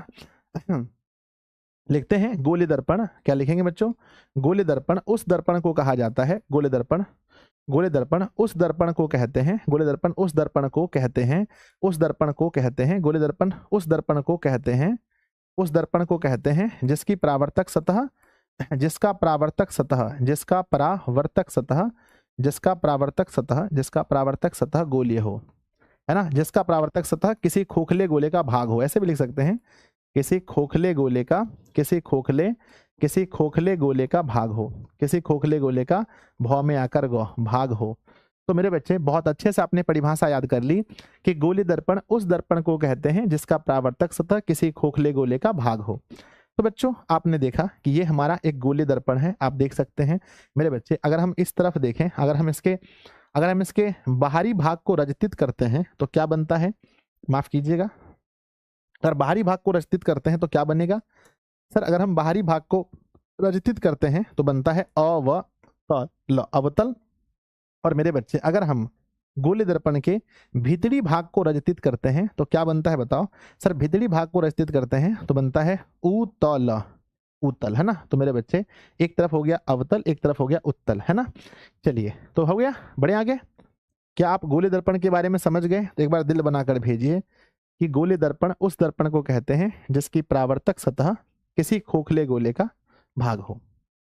आइए अब हम पढ़ते हैं गोलीय दर्पण से संबंधित पद। गोलीय दर्पण से संबंधित पद जो हैं बच्चों, इनके बारे में समझने का प्रयास करते हैं। चलो मान लेते हैं कि ये हमारा एक गोलीय दर्पण है, तो मेरे बच्चे सबसे पहले ये बताओ, इसमें हम लोग यहाँ से एक लकीर खींचते हैं, इसे क्या बोलते हैं? इस पॉइंट को मान लो कि मैं यहाँ से इस तरह से मैं लिखता हूँ, इस पॉइंट को क्या बोलते हैं? सर इसमें से जो O पॉइंट ना, जिसमें इसमें जो बच्चों हमारा P पॉइंट है इसे क्या कहते हैं? सर आप नहीं जानते, P पॉइंट को P4 पोल यानी हम इसे ध्रुव कहते हैं, ध्रुव। मेरे बच्चे ये बताओ, जो इसका केंद्र है, ये जो बच्चों बीच का केंद्र है जहां से इसे गोले को बनाया गया है, बीच वाले केंद्र को क्या कहते हैं? सर बीच वाले केंद्र को हम C से डिनोट करते हैं और हम इसे कहते हैं वक्रता त्रिज्या, है ना, वक्रता केंद्र, माफ कीजिएगा, हम इन्हें प्यार से वक्रता केंद्र कहते हैं, वक्रता केंद्र कहते हैं। मेरे बच्चे P और C यानी इसकी आधी दूरी को हम क्या कहते हैं? इसकी आधी दूरी को F यानी हम फोकस कहते हैं। इनकी आधी दूरी को हम फोकस कहते हैं, इनकी आधी दूरी को हम फोकस कहते हैं, इनकी आधी दूरी को हम फोकस कहते हैं। और बच्चों जिस पर हमारा ये मार्कर चल रहा है इसे क्या कहते हैं? इसे क्या कहते हैं? सर इसे कहते हैं बच्चों प्रधान अक्ष। क्या बोलते हैं? जिस पर मार्कर हमारा चल रहा है हम इसे कहते हैं प्रधान अक्ष। जिस पर हमारा मार्कर चल रहा है इसे बोलते हैं प्रधान अक्ष। एग्जाम में बच्चों मैं अगर आपसे क्वेश्चन पूछूं, है ना, कि ये बच्चों हमारा दर्पण है, मान लो ये M है, M1 है, ये हमारा M2 है, तो दर्पण का मध्य बिंदु क्या कहलाता है? पहला सवाल का आंसर दीजिए। दर्पण का मध्य, है ना, दर्पण का मध्य क्या कहलाता है? मेरे बच्चे दर्पण का मध्य क्या कहलाता है? कमेंट बॉक्स में लिखेंगे कि दर्पण का मध्य क्या कहलाता है। आगे मेरे बच्चे P से C की दूरी को क्या कहते हैं? P से C की दूरी को क्या कहते हैं? और अगला सवाल है मेरे बच्चे, P से F की दूरी को हम क्या कहते हैं? तो बच्चों याद रखिएगा कि दर्पण का जो मध्य है हम इन्हें ध्रुव कहते हैं, दर्पण का जो मध्य है हम इन्हें ध्रुव कहते हैं। बच्चों आगे है P से C की दूरी यानी पोल से P से C की दूरी को हम कहते हैं वक्रता त्रिज्या कहते हैं। और इसको हम लोग डिनोट किससे करते हैं, किससे सूचित करते हैं? तो बच्चों हम इसे बड़ी R से सूचित करते हैं। अगला हमारा आता है कि मेरे बच्चे P से F की दूरी को क्या कहते हैं? तो हम इसे कहते हैं फोकस दूरी। P से F की दूरी को हम कहते हैं फोकस दूरी, जिसको हम लोग F से सूचित करते हैं। तो आपने देखा बहुत अच्छे से। अगर ये समझ में आया बच्चों तो प्यारा सा दिल बनाकर भेजिए। और शायद आप लोगों ने क्लास को लाइक बहुत कम किया है, तो चलिए एक बार फिर से जिन बच्चों से छूट गया है, जो बच्चे उस समय लाइक नहीं कर पाए थे, एक बार सब मिल करके क्लास को जल्दी जल्दी लाइक कर लीजिए। सब लोग एक बार क्लास को लाइक कर दीजिए ताकि लाइक की संख्या जल्दी जल्दी से बढ़ जाए बच्चों। सब लोग क्लास को लाइक कर दो फटाफट से, बढ़ जाए आगे। यस, तो ये था बच्चों दर्पण से संबंधित पद। दर्पण से संबंधित पद थे। अब हमें देखना है, अब बच्चों एक स्लाइड मुझे ऊपर करना पड़ेगा। नेक्स्ट है बच्चों कि गोलीय दर्पण की फोकस दूरी और वक्रता त्रिज्या में क्या संबंध है? गोलीय दर्पण की फोकस दूरी एग्जाम के लिए इंपॉर्टेंट है। गोलीय दर्पण की फोकस दूरी और उसकी वक्रता त्रिज्या में क्या संबंध है? आपको पता है बच्चों की फोकस दूरी जो होती है, लिखेंगे कि गोलीय दर्पण की फोकस दूरी, क्या लिखेंगे? गोलीय दर्पण की फोकस दूरी, गोलीय दर्पण की फोकस दूरी यानी कि F, गोलीय दर्पण की फोकस दूरी F, उसकी वक्रता त्रिज्या यानी ब्रैकेट में R की क्या होती है बच्चों? R की आधी होती है ना? क्या होती है? आधी होती है। तो मेरे विद्यार्थी जी आपको पता है कि हमने बताया कि गोलीय दर्पण की फोकस दूरी यानी F जो है उसकी वक्रता त्रिज्या की आधी होती है। अर्थात बच्चों हम कह सकते हैं, अर्थात ये कह सकते हैं कि F जो होता है वो R का हाफ होता है। या मेरे बच्चे हम ये भी कह सकते हैं कि R जो होता है वो F का दुगना होता है। तो इस चीज को बहुत बेसब्री से, बहुत अच्छे से मेरे विद्यार्थी जी याद रखिएगा, ये जो पॉइंट मैंने बताया है। चलिए इस पर कुछ नॉमेरिकल क्वेश्चन बन सकते हैं, है ना, इस पर कुछ नॉमेरिकल क्वेश्चन बन सकते हैं, इस पर कुछ नॉमेरिकल सवाल बनते हैं बच्चों। बहुत प्यारा प्यारा सा क्वेश्चन है, याद रखिएगा। अगर बच्चों मैं कहता हूं कि F की वैल्यू, ध्यान रखना, यदि मैं कहता हूं कि R की वैल्यू 40 सेंटीमीटर है, तो बच्चों बताओ F की वैल्यू क्या होगी? और अगला क्वेश्चन है, यदि F की वैल्यू 15 सेंटीमीटर है तो R की वैल्यू क्या होगी? प्लीज आप मुझे जल्दी जल्दी से बताएंगे कि अगर मैं है ना मेरे बच्चे, कि अगर मैं R की वैल्यू 40 कहता हूं तो F का मान क्या होगा? F जो है R का हाफ होता है यानी 40 सेंटीमीटर है। अगर 2 करते हैं तो बच्चों इसका 20 सेंटीमीटर होगा, और R जो होता है वो F का 2 गुना होता है। तो मेरे विद्यार्थी जी 2 गुना को हम लोग लिखेंगे, भाई 2 गुना होता है तो भाई 2 मल्टीप्लाई, अरे कहीं कुछ मक्खी उक्की बैठा गया है ना, दुगना होता है मेरे बच्चे, तो हम लिखेंगे 2, 2 multiply 15 is equal to 30 centimetre. तो बच्चों ऐसे सवाल आते हैं, तो मुझे भरोसा है आपके ऊपर कि आप सवाल बना लोगे। चलो आगे बढ़ते हैं। नेक्स्ट कहते हैं बच्चों कि गोले दर्पण के प्रकार। मुझे बताइए कि गोले दर्पण कितने प्रकार के होते हैं, यानी कि बच्चों टाइप्स ऑफ स्फेरिकल मिरर, यानी गोले दर्पण के प्रकार। वस्तु जितना आगे रहेगा प्रतिबिंब उतना ही आगे बनेगा, और वस्तु जितना पीछे रहेगा प्रतिबिंब उतना ही पीछे बनेगा। सर अच्छा ऐसा होना चाहिए। ओहो हो, एक सेकेंड एक सेकेंड, कहीं मिस्टेक हुआ है क्या? मैं बच्चों यहाँ पर ठीक कर देता हूँ कि वस्तु जितना आगे रहता है प्रतिबिंब, अच्छा एक सेकेंड मैं इस लाइन को मैच करता हूँ। बच्चों कहते हैं कि प्रतिबिंब दर्पण से उतना ही पीछे बनता है जितना वस्तु आगे रहता है। बच्चों नहीं, ये बात गलत है। मैं बच्चों बुक की लाइन लिख देता हूँ, प्रतिबिंब उतना ही पीछे बनेगा। प्रतिबिंब प्रतिबिंब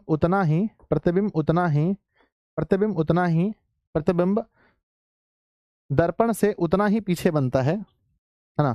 प्रतिबिंब दर्पण से उतना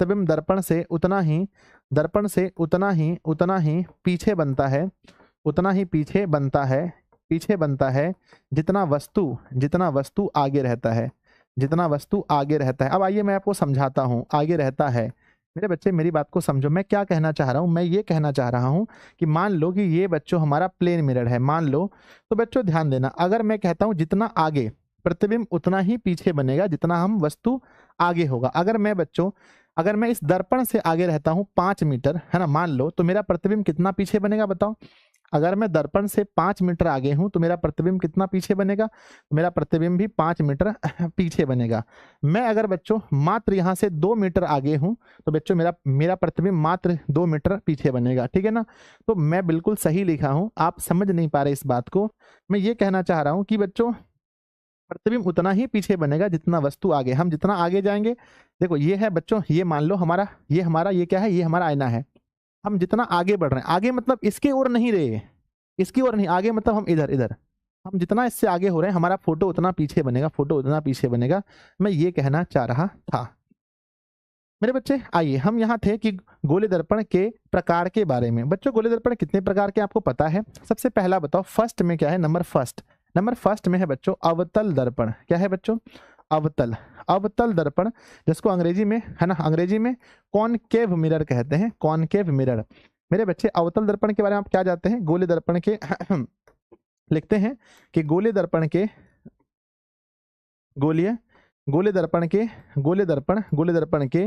बाहरी भाग को रजतित करने पर, बाहरी भाग को रजतित कर, गोले दर्पण के बाहरी भाग को रजतित कर अवतल दर्पण बनाया जाता है ना। गोले दर्पण के बाहरी भाग को रजतित करने से अवतल दर्पण बनता है। अवतल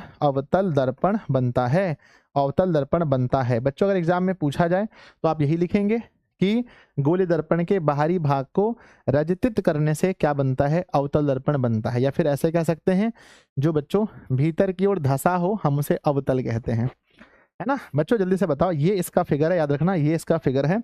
भीतर की ओर धंसा होता है और बाहर बच्चों देखेंगे तो यहाँ पर हमारा पेंट चढ़ा होता है, ये M है, ये M डैश है, ये P है, ये बच्चों F है, और ये हमारा C है। जल्दी मुझे बताओ मेरे बच्चे कि इसकी फोकस दूरी कैसी होती है? धनात्मक होती है या फिर ऋणात्मक होती है? तो याद रखना बच्चों कि इसकी फोकस दूरी क्या होती है?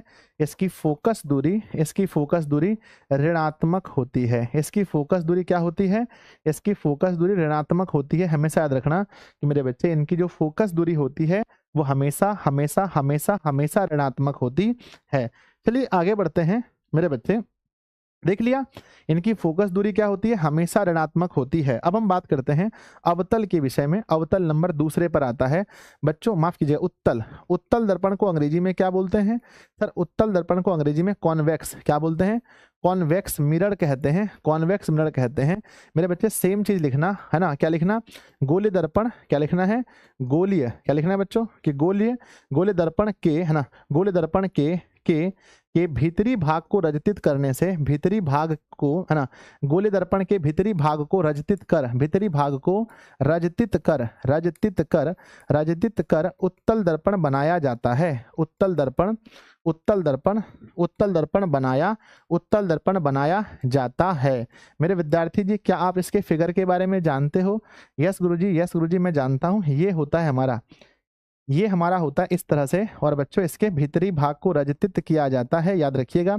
दिस इज बच्चों P और दिस इज सॉरी माफ कीजिएगा, दिस इज F और दिस इज C और ये हमारा पोल होता है। तो क्या आपने फिगर देखा? बोलो हाँ या ना। मेरे बच्चे इसकी फोकस कैसी होती है बताओ?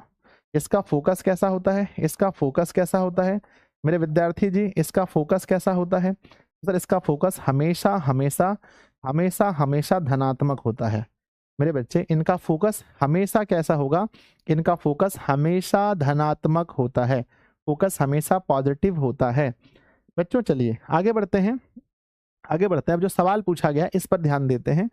सवाल पूछा गया है, सवाल पूछा गया है कि अवतल दर्पण, है ना, अवतल दर्पण प्रतिबिंब की स्थिति। अवतल दर्पण, यहाँ त्रुटि सूचक चिन्ह है। त्रुटि सूचक हम तब लगाते हैं जब मेरा बच्चों कुछ अक्षर छूट जाए, तो ये चिन्ह लगाकर हम ऊपर में लिख देते हैं अवतल दर्पण में प्रतिबिंब की स्थिति। तो पहले ये बताओ कि अवतल दर्पण किसी वस्तु का कैसा प्रतिबिंब बनाता है। पहले आपको ये बताना है कि अवतल दर्पण किसी वस्तु का कैसा प्रतिबिंब बनाता है, फिर मैं आपको इसकी स्थिति बताऊंगा। तो मेरे विद्यार्थी जी ध्यान दीजिएगा, ये हमारा इस तरह से हमने खींचा है। अब हम करते क्या है कि ये हमारा बच्चों P है और ये हमारा F है, माफ कीजिएगा मिस्टेक हो गया, ये हमारा P है, ये F है और ये C है। अगर बच्चों यहाँ से, अगर यहाँ से मैं यहाँ पर एक वस्तु को रखता हूँ, यहाँ पर अगर मैं एक वस्तु को रखता हूँ, वस्तु को यहाँ पर रखता हूँ, वस्तु को अगर मैं यहाँ पर बच्चों यहाँ वस्तु को रखता हूँ, रुक जाओ एक सेकेंड, वस्तु को यहाँ रखता हूँ, तो अगर आप देखेंगे तो यहाँ से किरणें निकलती हैं। एक तो ये बच्चों जाएगी कहाँ से? फोकस से होकर। दूसरी किरणें यहाँ से निकलेंगी जो यहाँ से टकराने के बाद मेरे बच्चे, टकराने के बाद ये किरणें जो हैं कि वापस मुड़ जाएंगी, लेकिन मैं इसका काल्पनिक रूप यहाँ बनाऊंगा, काल्पनिक रूप यहाँ बनाऊंगा और यहाँ हमारा प्रतिबिंब बनेगा, ठीक है ना। तो पहली बात ये है कि आपको ये पता होना चाहिए कि अवतल दर्पण में कैसा कैसा प्रतिबिंब संभव है। बच्चों प्रतिबिंब कौन कौन सा संभव है पहले ये बताओ। प्रतिबिंब संभव है, प्रतिबिंब संभव है, कमेंट बॉक्स में लिखिए कि कौन कौन सा प्रतिबिंब संभव है। तो याद करना कि अवतल दर्पण एकमात्र ऐसा दर्पण है, अवतल दर्पण एकमात्र ऐसा दर्पण है जो मेरे बच्चे वास्तविक, वास्तविक काल्पनिक, वास्तविक और काल्पनिक दोनों प्रतिबिंब बना सकता है, वास्तविक काल्पनिक दोनों प्रतिबिंब बना सकता है मेरे बच्चे। ये एकमात्र ऐसा दर्पण है जो वस्तु का बड़ा, है ना, वस्तु का बड़ा बड़ा कोमा समान आकार का, समान बड़ा समान आकार का एवं छोटा प्रतिबिंब बना सकता है, एवं छोटा प्रतिबिंब बना सकता है, एवं छोटा प्रतिबिंब बना सकता है। तो मेरे बच्चे आप देख सकते हैं बना सकता है, यानी कि इसके पास वो क्वालिटी है कि ये तीनों प्रतिबिंब बना सकता है। मैं जो पूछूंगा उसका जवाब थोड़ा जल्दीबाजी में दीजिएगा मेरे बच्चे, मैं जो पूछूंगा इसका जवाब थोड़ा जल्दीबाजी में दीजिएगा। मान लीजिए कि ये हमारा अवतल दर्पण है, मान लेते हैं ये हमारा अवतल दर्पण है, ठीक है बच्चों। यहाँ हमारा P है, यहाँ हमारा F है, यहाँ हमारा C है। पहली बात ये बताओ कि अगर बच्चों अनंत से मेरे बच्चे माफ कीजिएगा, अगर मुख्य अक्ष के समांतर कोई किरण जाता है तो दर्पण से टकराने के बाद कहाँ से होकर गुजरेगा, है ना। अगर बच्चों मुख्य अक्ष के समांतर कोई किरण जा रहा है तो दर्पण से टकराने के बाद कहाँ से वापस होगा, कहाँ से वापस होगा बच्चों। अगर कोई किरण मुख्य अक्ष के समांतर जाता है तो दर्पण से टकराने के बाद ये F से होकर जाएगा। पहला प्रॉपर्टी नंबर 1 है ना। अगर समांतर है मेरे बच्चे, समांतर है तो कहाँ से? F से होकर जाएगा, फोकस से जाएगा। समांतर है तो कहाँ से जाएगा? फोकस से जाएगा। तो पहली प्रॉपर्टी याद रखना, फर्स्ट प्रॉपर्टी, अगर बच्चों समांतर है तो वो F से होकर जाएगा। दूसरा बच्चों इसी में मैं एक और प्रॉपर्टी की बात करता हूं। मान लीजिए ये आपने देखा कि अगर समांतर है मुख्य अक्ष के तो F से होकर जाएगा। प्रॉपर्टी नंबर दूसरा बच्चों, मान लो कि अगर अवतल दर्पण है और कोई किरण मेरे बच्चे, ये हमारा पोल है, ये हमारा F है, अगर कोई किरण F की दिशा में, यानी कि अगर कोई किरण बच्चों फोकस की दिशा में आपतित होती है, फोकस की दिशा में आपतित होती है तो वापस होगी बच्चों कैसे बताओ। अगर फोकस की दिशा में आपतित होती है तो वापस कैसे होगी? तो सर दर्पण से टकराने के बाद, दर्पण से टकराने के बाद मुख्य अक्ष के समांतर जाएगी। दर्पण से टकराने के बाद मुख्य अक्ष के समांतर जाएगी। चलिए बच्चों देखते हैं प्रॉपर्टी नंबर 3। प्रॉपर्टी नंबर 3 बताइए आप मुझे कि यदि कोई किरण बच्चों, यदि कोई किरण, ध्यान दीजिएगा, यदि कोई किरण अवतल, यदि कोई किरण अवतल दर्पण के, यदि कोई किरण अवतल दर्पण में सी की दिशा में आपतित होती है, यानी मेरे बच्चे वक्रता केंद्र की दिशा में, वक्रता केंद्र की दिशा में आपतित होती है, तो क्या होगा? दर्पण से परावर्तन के बाद कहां से होकर गुजरेगी? अगर कोई किरण अवतल दर्पण में सी की दिशा में आपतित होती है तो दर्पण से परावर्तन के बाद कहां से होकर गुजरेगी? तो अगर सी की दिशा में आपतित होती है तो परावर्तन के बाद भी सी की दिशा में वापस होगी, है ना। तो बच्चों सी बराबर सी, यानी अगर सी की दिशा में जा रही है तो वापस भी सी की दिशा में होगी। मेरे बच्चे अब प्रॉपर्टी नंबर चौथा, प्रॉपर्टी नंबर चौथा आपने पढ़ा होगा कि अगर कोई किरण, अगर कोई किरण बच्चों, अगर कोई किरण, अगर कोई किरण अवतल, अवतल दर्पण में, अगर कोई किरण अवतल दर्पण में मेरे बच्चे, अगर कोई किरण अगर आपतन बिंदु के साथ, माफ कीजिएगा, अवतल दर्पण में, अगर अवतल दर्पण में अगर मेरे बच्चे ध्रुव के साथ आई के साथ आपतित होती है, ध्रुव के साथ आई कोण बनाती है, तो परावर्तन के बाद कौन सा कोण बनाएगी? अगर मान लो बच्चों कि जितना अगर कोण थीटा बना रही है, अगर कोण थीटा बना रही है तो परावर्तन के बाद भी थीटा कोण बनाएगी। ये 4 प्रॉपर्टी है और बस इस 4 प्रॉपर्टी से ही बच्चों पूरा क्वेश्चन बन जाता है। इस 4 प्रॉपर्टी से ही हमारा पूरा फिगर बन जाता है। पूरा फिगर बस 4 प्रॉपर्टी से ही बन जाता है। बच्चों चलिए अब बनाते हैं फिगर, बनाते हैं फिगर। पहली स्थिति बच्चों बताओ कि अवतल दर्पण में कितनी स्थितियां हैं? किसी भी दर्पण में कितनी स्थितियों में वस्तु का प्रतिबिंब बनता है? तो जो बच्चे पढ़े हैं वो लोग बताएंगे कि सर कितनी स्थितियों में वस्तु का प्रतिबिंब बनता है। सबसे पहले ये हमारा बच्चों मान लो ध्रुव है, ये हमारा फोकस है, ये हमारा वक्रता केंद्र है और ये बच्चों वक्रता केंद्र और अनंत के बीच की दूरी है। तो कितनी स्थिति में वस्तु का प्रतिबिंब बनता है? सबसे पहला, जब वस्तु फोकस और ध्रुव के बीच हो, स्थिति नंबर 1। दूसरा, जब वस्तु एग्जैक्ट फोकस पर हो। तीसरा, जब वस्तु फोकस और ध्रुव के बीच में हो। चौथा, एग्जैक्ट जब वस्तु, माफ कीजिएगा, फोकस और वक्रता केंद्र के बीच में हो। एग्जैक्ट है ना, वस्तु जब वक्रता केंद्र के बीच में हो। पांचवा, जब वस्तु वक्रता केंद्र और अनंत के बीच में हो। और बच्चों छठा, जब वस्तु अनंत में हो। तो टोटल बच्चों 6 स्थिति में वस्तु का प्रतिबिंब बनता है। 6 स्थिति में वस्तु का प्रतिबिंब बनता है, ये आपको याद होना चाहिए। बच्चों चलिए अब देखते हैं कैसी स्थिति में कैसा प्रतिबिंब बनता है। तो पहला स्थिति, फर्स्ट स्थिति को देखते हैं और हम ये पता करते हैं कि पहली स्थिति में वस्तु का प्रतिबिंब कैसा बनेगा और कहाँ बनेगा।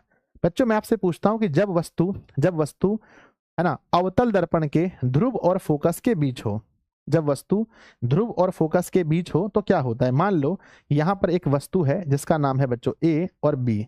तो सर अगर यहाँ से एक वस्तु है तो ऐसे तो यहाँ से बहुत सारी किरणें निकलती हैं, किसी भी वस्तु से बहुत सारी किरणें निकलती हैं, पर हमें लेना है 2 किरण। मेरे बच्चे किसी भी वस्तु से है ना ढेर सारी किरणें निकलती हैं पर हमें 2 किरणें लेनी है। सबसे पहला लेते हैं, आप लोग बताना, पहला यहाँ से मुख्य अक्ष के समांतर जो फोकस से होकर जाएगी, और दूसरा मेरे बच्चे हम लेते हैं इस दिशा में, यहाँ पर बच्चों तो ये सीधा होकर जाएगी, है ना।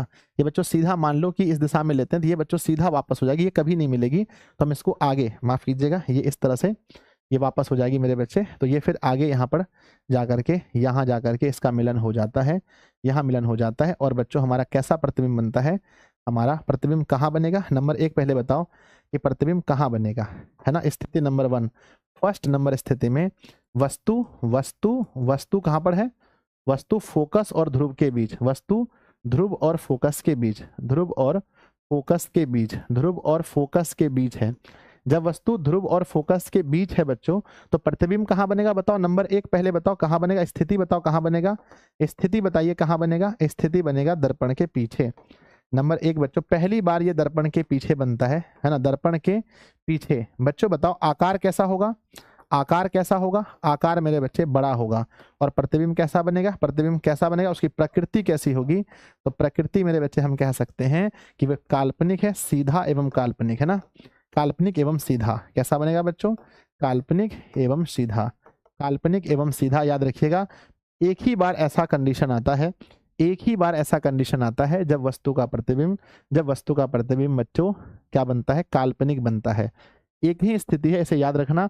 जब भी पूछा जाएगा कि अवतल दर्पण में वस्तु को कहाँ रखा जाए, अवतल दर्पण में वस्तु को कहाँ रखा जाए कि काल्पनिक प्रतिबिंब प्राप्त हो। अगर मान लो कि क्वेश्चन पूछा है काल्पनिक प्रतिबिंब प्राप्त करने के लिए वस्तु को कहाँ रखें, काल्पनिक प्रतिबिंब प्राप्त करने के लिए, प्रतिबिंब प्राप्त करने हेतु, प्राप्त करने के लिए वस्तु को कहाँ रखा जाए, वस्तु को कहाँ रखा जाए। आंसर भेजिए जल्दी से, कहाँ रखा जाए।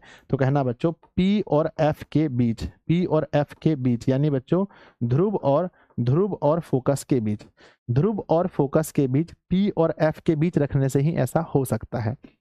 आइए अब हम देखते हैं स्थिति नंबर दूसरा। अब हम वस्तु को और पीछे लाते हैं, वस्तु को और पीछे लाते हैं। वस्तु होगा मेरे बच्चे कहाँ पर, फोकस पर। जब वस्तु फोकस पर हो, जब वस्तु कहाँ पर हो, जब वस्तु फोकस यानी F पर हो, F पर हो। जब वस्तु F पर हो तो बच्चों क्या होगा, मेरे सभी पुराने विद्यार्थी जी को अभी भी याद होगा कि जब वस्तु फोकस पर होगा तो क्या होगा, P है, यहाँ F है, यहाँ C है। वस्तु जब फोकस पर होगा तो पहली किरण निकलेगी वो फोकस से होकर जाएगी, दूसरी किरण में बच्चे C की दिशा में, और ये जाकर के अनंत पर, ये कहीं ना कहीं मेरे बच्चे अनंत पर जो है कि बहुत दूरी पर जाकर के मिलेगा। यानी बताओ कहाँ मिलेगा बताओ, है ना। जब मेरे बच्चे ये मान लो एग्जैक्ट कि A और B एक वस्तु है, ये बच्चों M और M डैश हमारा प्रतिबिंब है, माफ कीजिएगा दर्पण है। तो बताइए कि वस्तु का प्रतिबिंब कहाँ बनेगा। सबसे पहला मैं पूछ रहा हूँ कि कहाँ बनेगा। तो बच्चों आपको पता है मैंने सिखाया था कि अगर बच्चों, है ना, यहाँ से मैंने हाथ के माध्यम से बताया था कि अगर ये फोकस है तो इधर बनेगा अनंत पर। फोकस का संबंध अनंत से है। तो बच्चों अगर फोकस पर वस्तु है तो कहाँ प्रतिबिंब बनेगा, कहाँ बनेगा, तो कहना बच्चों अनंत पर। कैसा बनेगा बच्चों, कैसा बनेगा, बड़ा या छोटा, कैसा बनेगा, तो बच्चों बड़ा। सीधा या उल्टा, अब सब उल्टा बनेगा। बच्चों प्रकृति बताओ कैसी होगी प्रकृति, तो कहते हैं अब सब ठो बनेगा वास्तविक उल्टा। अब सब ठो याद रखना वास्तविक उल्टा मेरे बच्चे। अब जो प्रतिबिंब बनेगा वो वास्तविक और उल्टा बनेगा, सब वास्तविक उल्टा बनेगा। अगला क्वेश्चन देखते हैं। जब मेरे बच्चे नंबर तीन पर हम चलते हैं। नंबर 3 जब वस्तु कहां पर होगा बताओ। नंबर तीसरा कंडीशन, वस्तु कहां रखेंगे, अब वस्तु कहां होगा, तो कहते हैं गुरुजी दिस इज पोल, ये हमारा पोल है, ये हमारा फोकस है, ये हमारा सी है। तो बच्चों अब हम वस्तु रखेंगे P और F के बीच में, दिस इज A और दिस इज B। मेरे बच्चे अनेक किरणें निकलती हैं, लेकिन पहली किरणें निकलेंगी जो F से होकर जाएंगी, और दूसरे मेरे बच्चे जो निकलेंगे वो C से होकर जाएंगे, और बहुत जल्दी, ज़्यादा दूर नहीं, है ना मेरे बच्चे, दूसरी किरणें निकलेंगी, है ना, और ये C से होकर जाएंगे और बहुत जल्दी मिल जाएगा। तो मेरे बच्चे यहाँ पर मैं लेता हूँ थोड़ी दूरी पर, यहाँ पर मैं अनंत लेता हूँ, यहाँ पर मैं अनंत लेता हूँ, यहाँ पर अनंत। तो वस्तु का प्रतिबिंब यहाँ बना देंगे हम लोग, यहाँ बना देंगे वस्तु का प्रतिबिंब, इस तरह से यहाँ पर वस्तु का प्रतिबिंब बन जाएगा। ठीक है, तो बच्चों प्रतिबिंब कहाँ बनाया बताओ, तो फोकस, है ना, फोकस और C के बीच में, जब फोकस और F के, है ना, जब बच्चों वस्तु कहाँ हो, फोकस और वक्रता केंद्र के बीच, फोकस और वक्रता केंद्र के बीच, फोकस और वक्रता केंद्र के बीच, जब वस्तु बच्चों फोकस और वक्रता केंद्र के बीच हो, तो मुझे ये बताओ कि प्रतिबिंब कहाँ बनेगा। तो कहना बच्चों कि फोकस का संबंध अनंत से, वक्रता केंद्र का संबंध वक्रता केंद्र से। तो बच्चों जब वस्तु F और C के बीच है तो प्रतिबिंब कहाँ बनेगा बताओ, प्रतिबिंब कहाँ बनेगा, तो मेरे बच्चे कहना कहाँ बनेगा। तो देखना अगर बच्चों वस्तु है फोकस है तो यहाँ लिखना अनंत, फोकस का संबंध अनंत से, और वक्रता केंद्र है तो इसका वक्रता केंद्र, यानी कि F और, है ना, अनंत और वक्रता, ना, अनंत और वक्रता केंद्र के बीच, वक्रता केंद्र के बीच बनेगा। मेरे बच्चे बताओ कैसा बनेगा, बड़ा या छोटा, कैसा बनेगा, कैसा। तो कहना सर देखो C से पहले जहां भी रखेंगे तो प्रतिबिंब बड़ा बनेगा, C से पहले हम जहां भी रखेंगे तो बड़ा बनेगा। कैसा बनेगा, बड़ा या छोटा, तो कहना बच्चों बड़ा। अब बताओ प्रकृति कैसी है, सर ये भी कोई क्वेश्चन है। प्रकृति देखो एक के बार काल्पनिक होगा, हर बार वास्तविक उल्टा, वास्तविक और वास्तविक हमेशा उल्टा ही होता है। मेरे बच्चे समझ गए, बताओ समझ गए, बोलो हाँ या ना। यस सर, समझ गए। जो लोग छुट्टी मांग रहे हैं आप लोग सो जाइए बाबू, जो लोग छुट्टी मांग रहे हैं वो लोग सो जाइए। ऐसे छुट्टी मांगने से नहीं होता है, आप, है ना, आप छुट्टी मांगते रह जाएंगे, दूसरा कोई पढ़ के निकल जाएगा। नंबर 4 पर चलिए। अब बताओ वस्तु कहाँ रहेगा मेरे बच्चे, वस्तु, है ना, वस्तु मेरे बच्चे जब वस्तु C पर हो, जब वस्तु सी, यानी बच्चों जब वस्तु वक्रता केंद्र, जब वस्तु वक्रता केंद्र यानी बच्चों सी पर हो, तो बताओ प्रतिबिंब कहाँ बनेगा? जब वस्तु सी पर होगा, जब वस्तु सी पर होगा तो प्रतिबिंब कहाँ बनेगा? सर ध्यान दीजिए, ये पी है, ये एफ है और ये सी है मेरे बच्चे। जब बच्चों सी पर हो, जब सी पर हो तो यहाँ पर वस्तु को रखते हैं सी पर, तो ये सीधा यहाँ से जाएगा, एफ से होकर गुजरेगा, और दूसरा मेरे बच्चे एफ की दिशा में लेंगे और ये इसकी है ना, इसके क्या होगा, ये इसके समांतर होगा, तो प्रतिबिंब सी पर। अगर बच्चों ये ए बी वस्तु है, मान लेते हैं कि अगर ए बी वस्तु है, अगर ए और बी ए बी वस्तु है, तो उल्टा मेरे बच्चे बनेगा, उल्टा मेरे बच्चे यहाँ पर क्या बनेगा, बी ए है ना, बी डैश और ए डैश यहाँ बनेगा। तो बच्चों अगर सी पर हो तो कहना बच्चों सी पर है, तो प्रतिबिंब सी पर बनेगा। सी पर वस्तु है वक्रता केंद्र पर, तो प्रतिबिंब भी वक्रता केंद्र पर। कहाँ बनेगा बताओ, कहाँ बनेगा, कहाँ कहाँ कहाँ कहाँ कहाँ बनेगा, तो कहना बच्चों सी पर बनेगा। सी पर बनेगा बच्चों, कैसा बनेगा, बड़ा या छोटा, तो कहना देखिए सर, सी से आगे रखेंगे बड़ा, बड़ा बड़ा बड़ा, पीछे छोटा छोटा छोटा, सी पर बराबर, मेरे बच्चे बोलो, सी पर बराबर, आगे बड़ा बड़ा बड़ा, पीछे छोटा छोटा छोटा।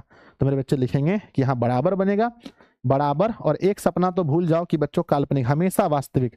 प्रकृति बताओ कैसा होगा, प्रतिबिंब ना, प्रकृति बताओ, तो हमेशा कहना वास्तविक, और वास्तविक हमेशा उल्टा होता है मेरे बच्चे। चलो हो गया। अगला स्थिति, ये अगर नहीं समझ पाए मेरे बच्चे तो कैसे होगा। अगला स्थिति समझिए, नंबर 5। नंबर 5 में जब वस्तु सी और अनंत के बीच हो, जब वस्तु वक्रता केंद्र, वक्रता केंद्र यानी सी और अनंत के बीच हो, अनंत के बीच हो मेरे बच्चे, जब अनंत के बीच हो तो बताओ अब कहाँ बनेगा। मैंने बताया था संबंध आपको अच्छे से, अगर याद होगा तो बताइएगा मेरे बच्चे कि दिस इज पोल, ये पोल है, ये एफ है मेरे बच्चे, ये एफ है और ये हमारा सी है। अब हम वस्तु को, यहाँ अनंत है तो सी और, मेरे बच्चे हम क्या कर रहे हैं, यहाँ पर हम वस्तु को रख रहे हैं सी और अनंत के बीच में। सी और अनंत के बीच रखेंगे तो पहला जाएगा यहाँ से और दूसरा मेरे बच्चे यहाँ से जाएगा, तो प्रतिबिंब यहाँ बनेगा। ध्यान दीजिए, प्रतिबिंब यहाँ बनेगा। तो ये है वस्तु, ये है बच्चों वस्तु, ए और बी एक वस्तु है, इसका उल्टा प्रतिबिंब बनेगा ए डैश और बी डैश।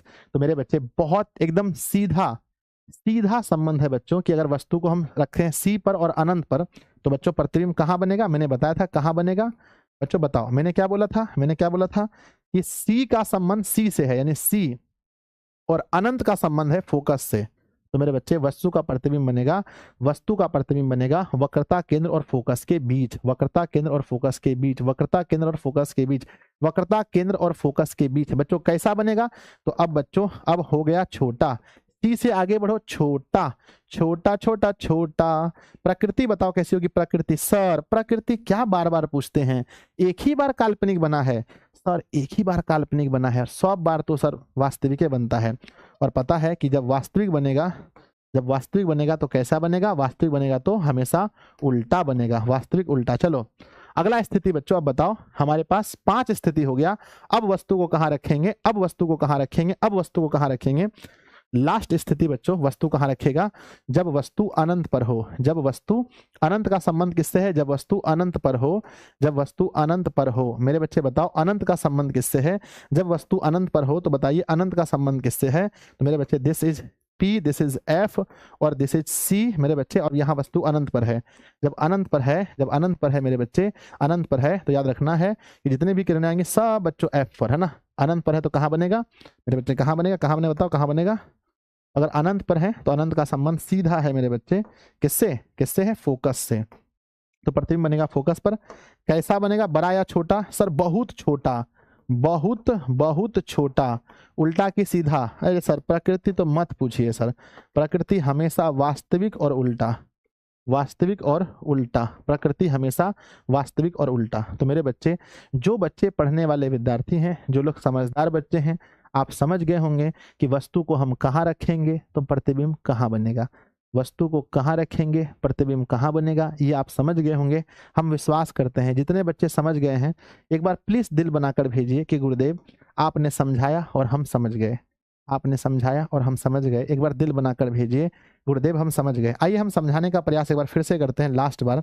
मेरे बच्चे, मेरा बच्चा नहीं रहेगा कच्चा क्योंकि वो पढ़ता है सच्चा सच्चा। ध्यान दीजिएगा, ये है बच्चों पी, ये है बच्चों पी, ये है पी और ये है एफ और ये है बच्चों सी और ये है अनंत। याद रखना बच्चों, अगर हम कहते हैं सीधा, एक बात तो आप क्लियर और क्रिस्टल जान लो कि मेरे बच्चे अगर ये सी है, ध्यान देना, इसके आगे वस्तु रहेगा तो वस्तु कैसा बनेगा, प्रतिबिंब कैसा बनेगा, प्रतिबिंब कैसा बनेगा सर? आगे रहेगा तो प्रतिबिंब बनेगा ब र में आकर बड़ा।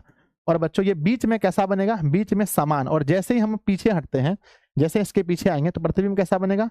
इसके पीछे प्रतिबिंब बनता है, प्रतिबिंब बनता है टोमेटा, छोटा मेरे बच्चे, छोटा। याद रखना मेरे बच्चे कि अब बताओ, अगर हम पूछें बच्चों प्रकृति के बारे में, प्रकृति के बारे में, तो बच्चों एक ही स्थिति है प्रकृति में। कितनी स्थिति में काल्पनिक बनता है? बस एक स्थिति, पी और एफ के बीच, है ना बच्चों?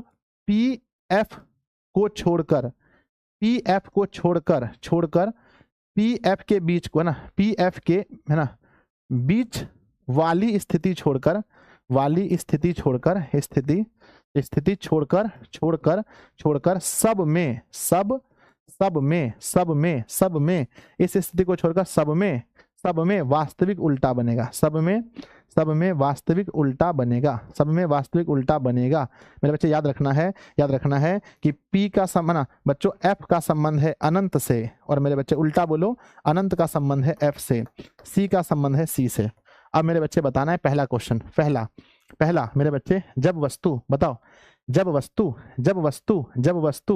पहला स्थिति बताना है, जब वस्तु P और F के बीच हो, जब वस्तु फोकस और ध्रुव के बीच हो, बोलो प्रतिबिंब पीछे कैसा? बड़ा। कैसा? प्रकृति बताओ, काल्पनिक सीधा। चलो पीछे आओ।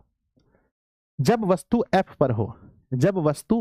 पर हो, तो प्रतिबिंब कहाँ बनेगा?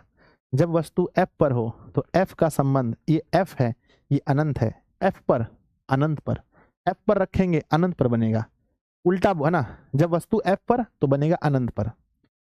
अब जब वस्तु F और C के बीच हो, फोकस और वक्रता के बीच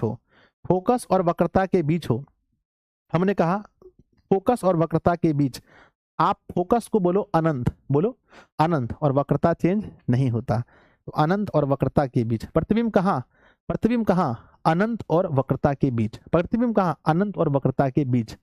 चलिए, और बच्चों पता है जब इसके आगे रहेगा तो बोलना है बड़ा बनेगा, बड़ा। आगे है तो बड़ा, और हमेशा वही वास्तविक उल्टा, एक के बार सीधा बोलना है जब P और F के बीच होगा। वस्तु C पर, बताइए वस्तु C पर, है ना, वस्तु C पर, बोलो प्रतिबिंब कहाँ? वस्तु C पर, प्रतिबिंब C पर, वस्तु अगर C पर तो प्रतिबिंब भी C पर। आगे बढ़ते हैं, आगे मेरे बच्चे। अब हम वस्तु रखते हैं वक्रता केंद्र और अनंत के बीच, वक्रता केंद्र अनंत के बीच वस्तु है, प्रतिबिंब कहाँ बनेगा? वक्रता अनंत के बीच, तो इस वक्रता का लिखेंगे वक्रता, अनंत का लिखेंगे फोकस। तो अगर वक्रता और अनंत के बीच वस्तु है तो प्रतिबिंब बनेगा वक्रता और फोकस के बीच। समझ गए ना? वक्रता और फोकस के बीच। मेरे बच्चे अब आप मुझे ये बताइए कि अगर वस्तु अनंत पर है तो प्रतिबिंब कहाँ बनेगा? सर वस्तु अनंत पर है तो आप बतेबे किए हैं, अरे फोकस पर तो अनंत पर बबुआ, अनंत पर तो बबुआ फोकस पर। समझ गया ना? यस सर, हो गया। चलिए, तो मेरे बच्चे ये था हमारा अवतल में प्रतिबिंब। उत्तल में आपको याद नहीं करना है, उत्तल में कुछ याद नहीं करना है, इसलिए आप देख सर काहे, उत्तल का रूल सिंपल है, उत्तल का रूल सिंपल है ना। उत्तल में प्रतिबिंब की स्थिति अगर आपको बतानी है, उत्तल में अगर आपको प्रतिबिंब की स्थिति बतानी है तो बस एक याद रखना, काल्पनिक, है ना, काल्पनिक सीधा वस्तु से छोटा, कहीं रख दो काल्पनिक सीधा वस्तु से छोटा, बस यही पूछा जाता है ना। उत्तल में कभी भी आपसे ये नहीं पूछा जाएगा कि हम वस्तु कहाँ रखेंगे, प्रतिबिंब कहाँ बनेगा, ये उत्तल में नहीं पूछता है, उत्तल में ये होता ही नहीं है। उत्तल में सिंपल रूल है, बोलो क्या है बच्चों, बोलो काल्पनिक, या इसी को चेंज करके आप आभासी कह सकते हो मेरे बच्चे, आभासी सीधा वस्तु से छोटा। हमेशा बच्चों इसमें उत्तल में हमेशा काल्पनिक प्रतिबिंब ही बनता है, हमेशा काल्पनिक प्रतिबिंब सीधा होता है, और मेरे बच्चे हमेशा वस्तु से छोटा होता है, हमेशा वस्तु से छोटा। तो याद हो गया? बताओ याद हो गया तो दिल बनाकर भेजिए कि सर याद हो गया, दिल बनाकर भेजिए गुरुजी कि सर याद हो गया सर याद हो गया तो दिल बनाकर भेजिए, यस यस यस गुरुजी हो गया, याद हो गया मेरे बच्चे, दिल बनाकर भेजिए जल्दी से। आइए अब पढ़ते हैं चिन्ह परिपाटी, बस 5 मिनट और पढ़ाएंगे बच्चों, मेरे पास टाइम नहीं है। चिन्ह परिपाटी यानी कि सिंबल, है ना बच्चों। चिन्ह परिपाटी में आपको मैंने क्या पढ़ाया था, अगर बच्चों ध्यान देना, चिन्ह परिपाटी में क्या होता है, ये हमारा ध्रुव है, ध्रुव से ध्रुव से दायां अगर हम चलते हैं, ध्रुव से दाईं ओर की दूरी कैसे लेते हैं, दाईं है तो प्लस, ध्रुव से बाईं ओर की दूरी कैसे लेते हैं, बाईं ओर की दूरी, बाईं ओर की दूरी लेते हैं माइनस, ध्रुव से ऊपर की दूरी कैसे लेते हैं, ऊपर की दूरी, तो ऊपर की दूरी लेते हैं बच्चों प्लस में, और बच्चों ध्रुव से नीचे की दूरी कैसे लेते हैं, तो ध्रुव से नीचे की दूरी लेते हैं माइनस में। तो क्या आपको ये चिन्ह परिपाटी आता है, ध्रुव से दाएं चलेंगे तो प्लस होगा, ध्रुव से बाएं चलेंगे तो माइनस होगा, ध्रुव से ऊपर तो प्लस, ध्रुव से नीचे तो माइनस, ठीक है ना, पता होगा आपको। यस, आगे बढ़ते हैं बच्चों। नेक्स्ट क्वेश्चन है आवर्धन। मैग्निफिकेशन किसे कहते हैं, आप पढ़े होंगे मेरे बच्चे, आवर्धन किसे कहते हैं ना। तो आवर्धन कुछ नहीं है, प्रतिबिंब की स्थिति, प्रतिबिंब की ऊंचाई और वस्तु की ऊंचाई के अनुपात को क्या कहते हैं मेरे बच्चे। आप पढ़े होंगे कि क्या पढ़ते हैं कि प्रतिबिंब की ऊंचाई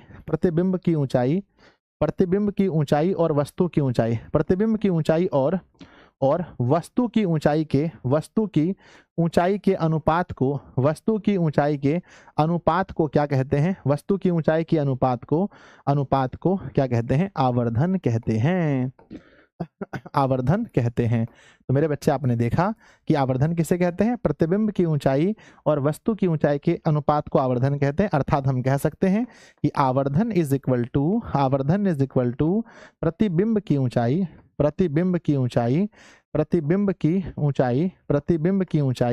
बटे लिखेंगे, बटे बच्चों वस्तु की ऊंचाई, बटे वस्तु की ऊंचाई, यानी हम इसे कहते हैं बच्चों h1/h2, है ना, या है ना h1/h2, या बच्चों आप जैसे भी लिख सकते हैं h डैश या h, बहुत मतलब लिखने का बहुत तरीका है। तो प्रतिबिंब की ऊंचाई को h2 मान लो और बटा h1, ऐसे भी लिख सकते हैं h2/h1, ये आप पर डिपेंड करता है आप कैसे लिखते हो, है ना, या सीधा लिखो h1 इसको मान लो, h2 इसको मान लो। ऐसे बच्चों m बराबर फार्मूला एक और होता है, m बराबर फार्मूला होता है -v/u, ये भी याद रखिएगा कि m बराबर एक और फार्मूला है -v/u। हो गया, तो दिल बनाकर भेजिए। क्या आप प्रतिबिंब, है ना, क्या आप आवर्धन के बारे में समझ गए कि सर आवर्धन हम लोग पढ़े थे फुल कोर्स में कि प्रतिबिंब की ऊंचाई और वस्तु की ऊंचाई के अनुपात को आवर्धन कहते हैं। इसका मात्रक क्या होता है बच्चों, बताओ इसका मात्रक, तो इसका कोई मात्रक नहीं होता है। आवर्धन का एसआई मात्रक बताइए, आवर्धन का एसआई मात्रक क्या होता है, एसआई मात्रक, तो बच्चों इसका कोई मात्रक नहीं होता है, तो कहना ये मात्रक विहीन है। ये क्या है बच्चों, मात्रक विहीन, यानी इसका कोई भी मात्रक नहीं होता, ये मात्रक विहीन है, इसका कोई मात्रक नहीं होता है। चलो बच्चों आगे बढ़ते हैं, है ना, आगे बढ़ते हैं। अवतल दर्पण के, है ना, अवतल दर्पण के उपयोग, बच्चों बताइए अवतल दर्पण के उपयोग कहाँ कहाँ पर होता है बच्चों, सर्च लाइट में, है ना बच्चों, जहां पर बड़ा प्रतिबिंब देखना मेरे बच्चे, सबसे पहले कहाँ होता है, नंबर 1 सर्च लाइट में इसका प्रयोग करते हैं, सर्च लाइट में मेरे बच्चे। दूसरा है ना दाढ़ी बनाने में, है ना, दाढ़ी बनाने में बच्चों हम लोग अवतल का प्रयोग करते हैं। डॉक्टर साहब, है ना, डॉक्टरों के द्वारा रोगियों की, है ना, द्वारा बच्चों, डॉक्टरों के द्वारा रोगियों के आंख कान नाक मुंह, रोगियों के आंख कान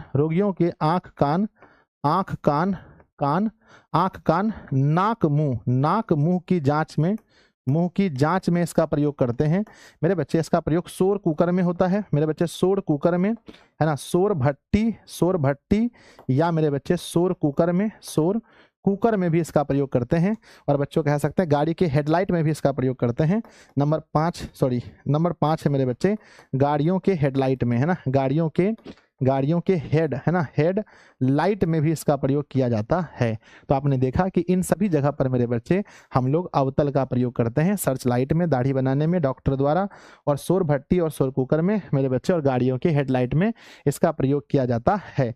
बढ़ते हैं आगे बच्चों। उत्तल दर्पण का उपयोग बताइए कहाँ कहाँ होता है। तो सबसे पहले अगर हम देखेंगे तो पश्च दर्पण के रूप में मेरे बच्चे, पश्च दर्पण के रूप में कई बार लिखा रहता है मेरे बच्चे, है ना, कि मोटरसाइकिल में साइड मिरर के रूप में, है ना, साइड, है ना, बात वही बात है बच्चों, साइड पश्च दर्पण के रूप में और साइड मिरर के रूप में भी प्रयोग होता है। पश्च दर्पण के रूप में वो जो छोटका ऐसा होता है ड्राइवर के सामने, जो कार चलाते हैं उसके ऊपर में छोटका ऐसा होता है पीछे देखने के लिए, तो वो होता है कि पश्च दर्पण के रूप में, साइड मिरर में। और बच्चों स्ट्रीट लाइट में कहाँ होता है, स्ट्रीट लाइट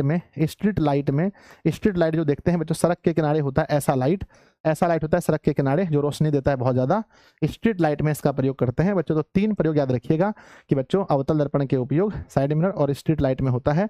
नेक्स्ट बच्चों महत्वपूर्ण फार्मूले, कौन कौन सा इंपॉर्टेंट फार्मूला था इस चैप्टर में, जल्दी बताइए। तो पहला फार्मूला था, फर्स्ट फार्मूला कि F is equal to R/2, पहला फार्मूला।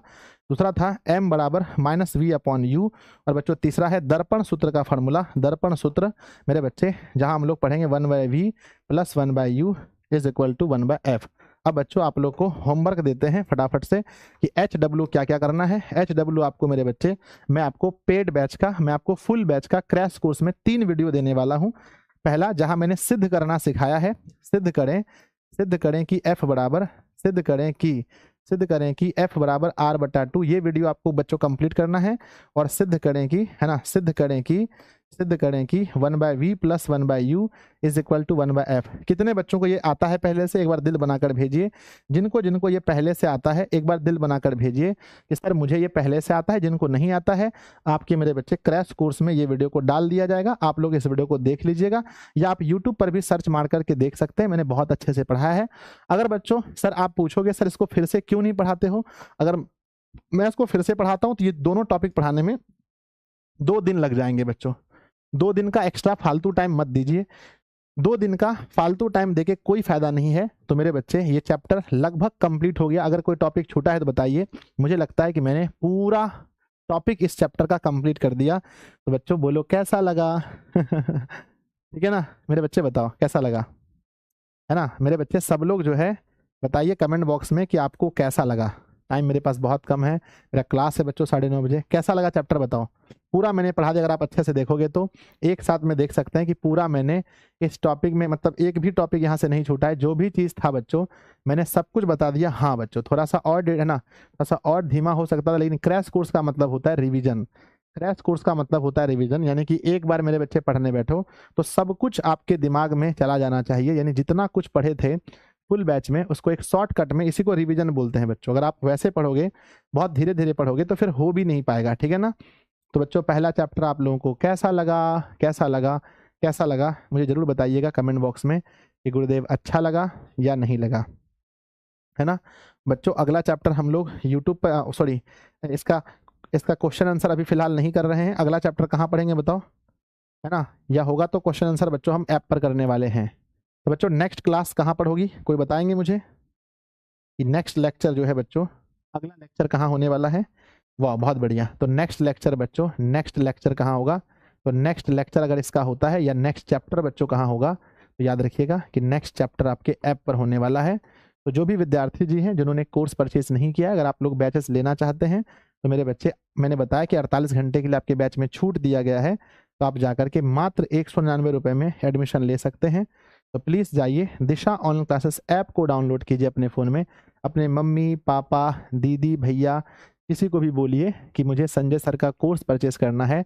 याद रखना बच्चों, अगर आप 199 रुपये फीस जमा करते हैं तो मैं ये सुनिश्चित करूंगा कि आपको 199 रुपये में उतना कंटेंट दिया जाए, उतना कंटेंट आपको पढ़ाया जाए जितने की आपने कभी कल्पना नहीं की थी बच्चों। और मात्र 199 रुपये देकर भी बच्चों आपके यहाँ से अगर बोर्ड एग्जाम में, मेरी वजह से अगर आपके बोर्ड एग्जाम में 20 से 30 अंक भी बढ़ जाते हैं सिर्फ मेरी वजह से, तो बच्चों समझिए बहुत बड़ी बात है। तो नेक्स्ट चैप्टर अगर आप मुझसे पढ़ना चाहते हैं तो आइए बच्चों एप्लीकेशन पर और अगला चैप्टर पढ़िए मुझसे। सब कुछ पढ़ने के लिए मिलेगा, जैसा आज पढ़ाएं वैसा ही पढ़ने के लिए मिलेगा। मिलते हैं बच्चों फिर किसी क्लास में, तब तक के लिए आप पढ़ते रहिए, हंसते रहिए, मुस्कुराते रहिए। और बच्चों प्लीज़ कमेंट बॉक्स में ज़रूर लिखना कि आज का ये क्लास आपको कैसा लगा। आप लोग मुझसे वादा कीजिए कि सभी लोग कमेंट कीजिएगा। जब आप कमेंट करते हैं तो मुझे समझ में आता है कि बच्चों के लिए और मुझे क्या करना चाहिए। तो आप लोगों से रिक्वेस्ट है हाथ जोड़कर कि सब लोग कमेंट बॉक्स में ज़रूर लिखिएगा कि क्लास आपको कैसा लगा। ठीक है बच्चों, बाय सभी को, लव यू, है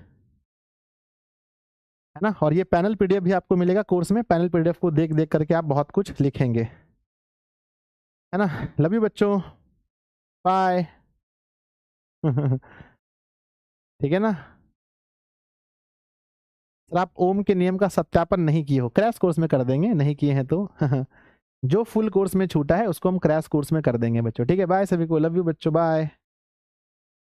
नोट्स भी मिल जाएगा ऐप पर, नोट्स मिलेगा बच्चों, ठीक है ना। बाय सबको।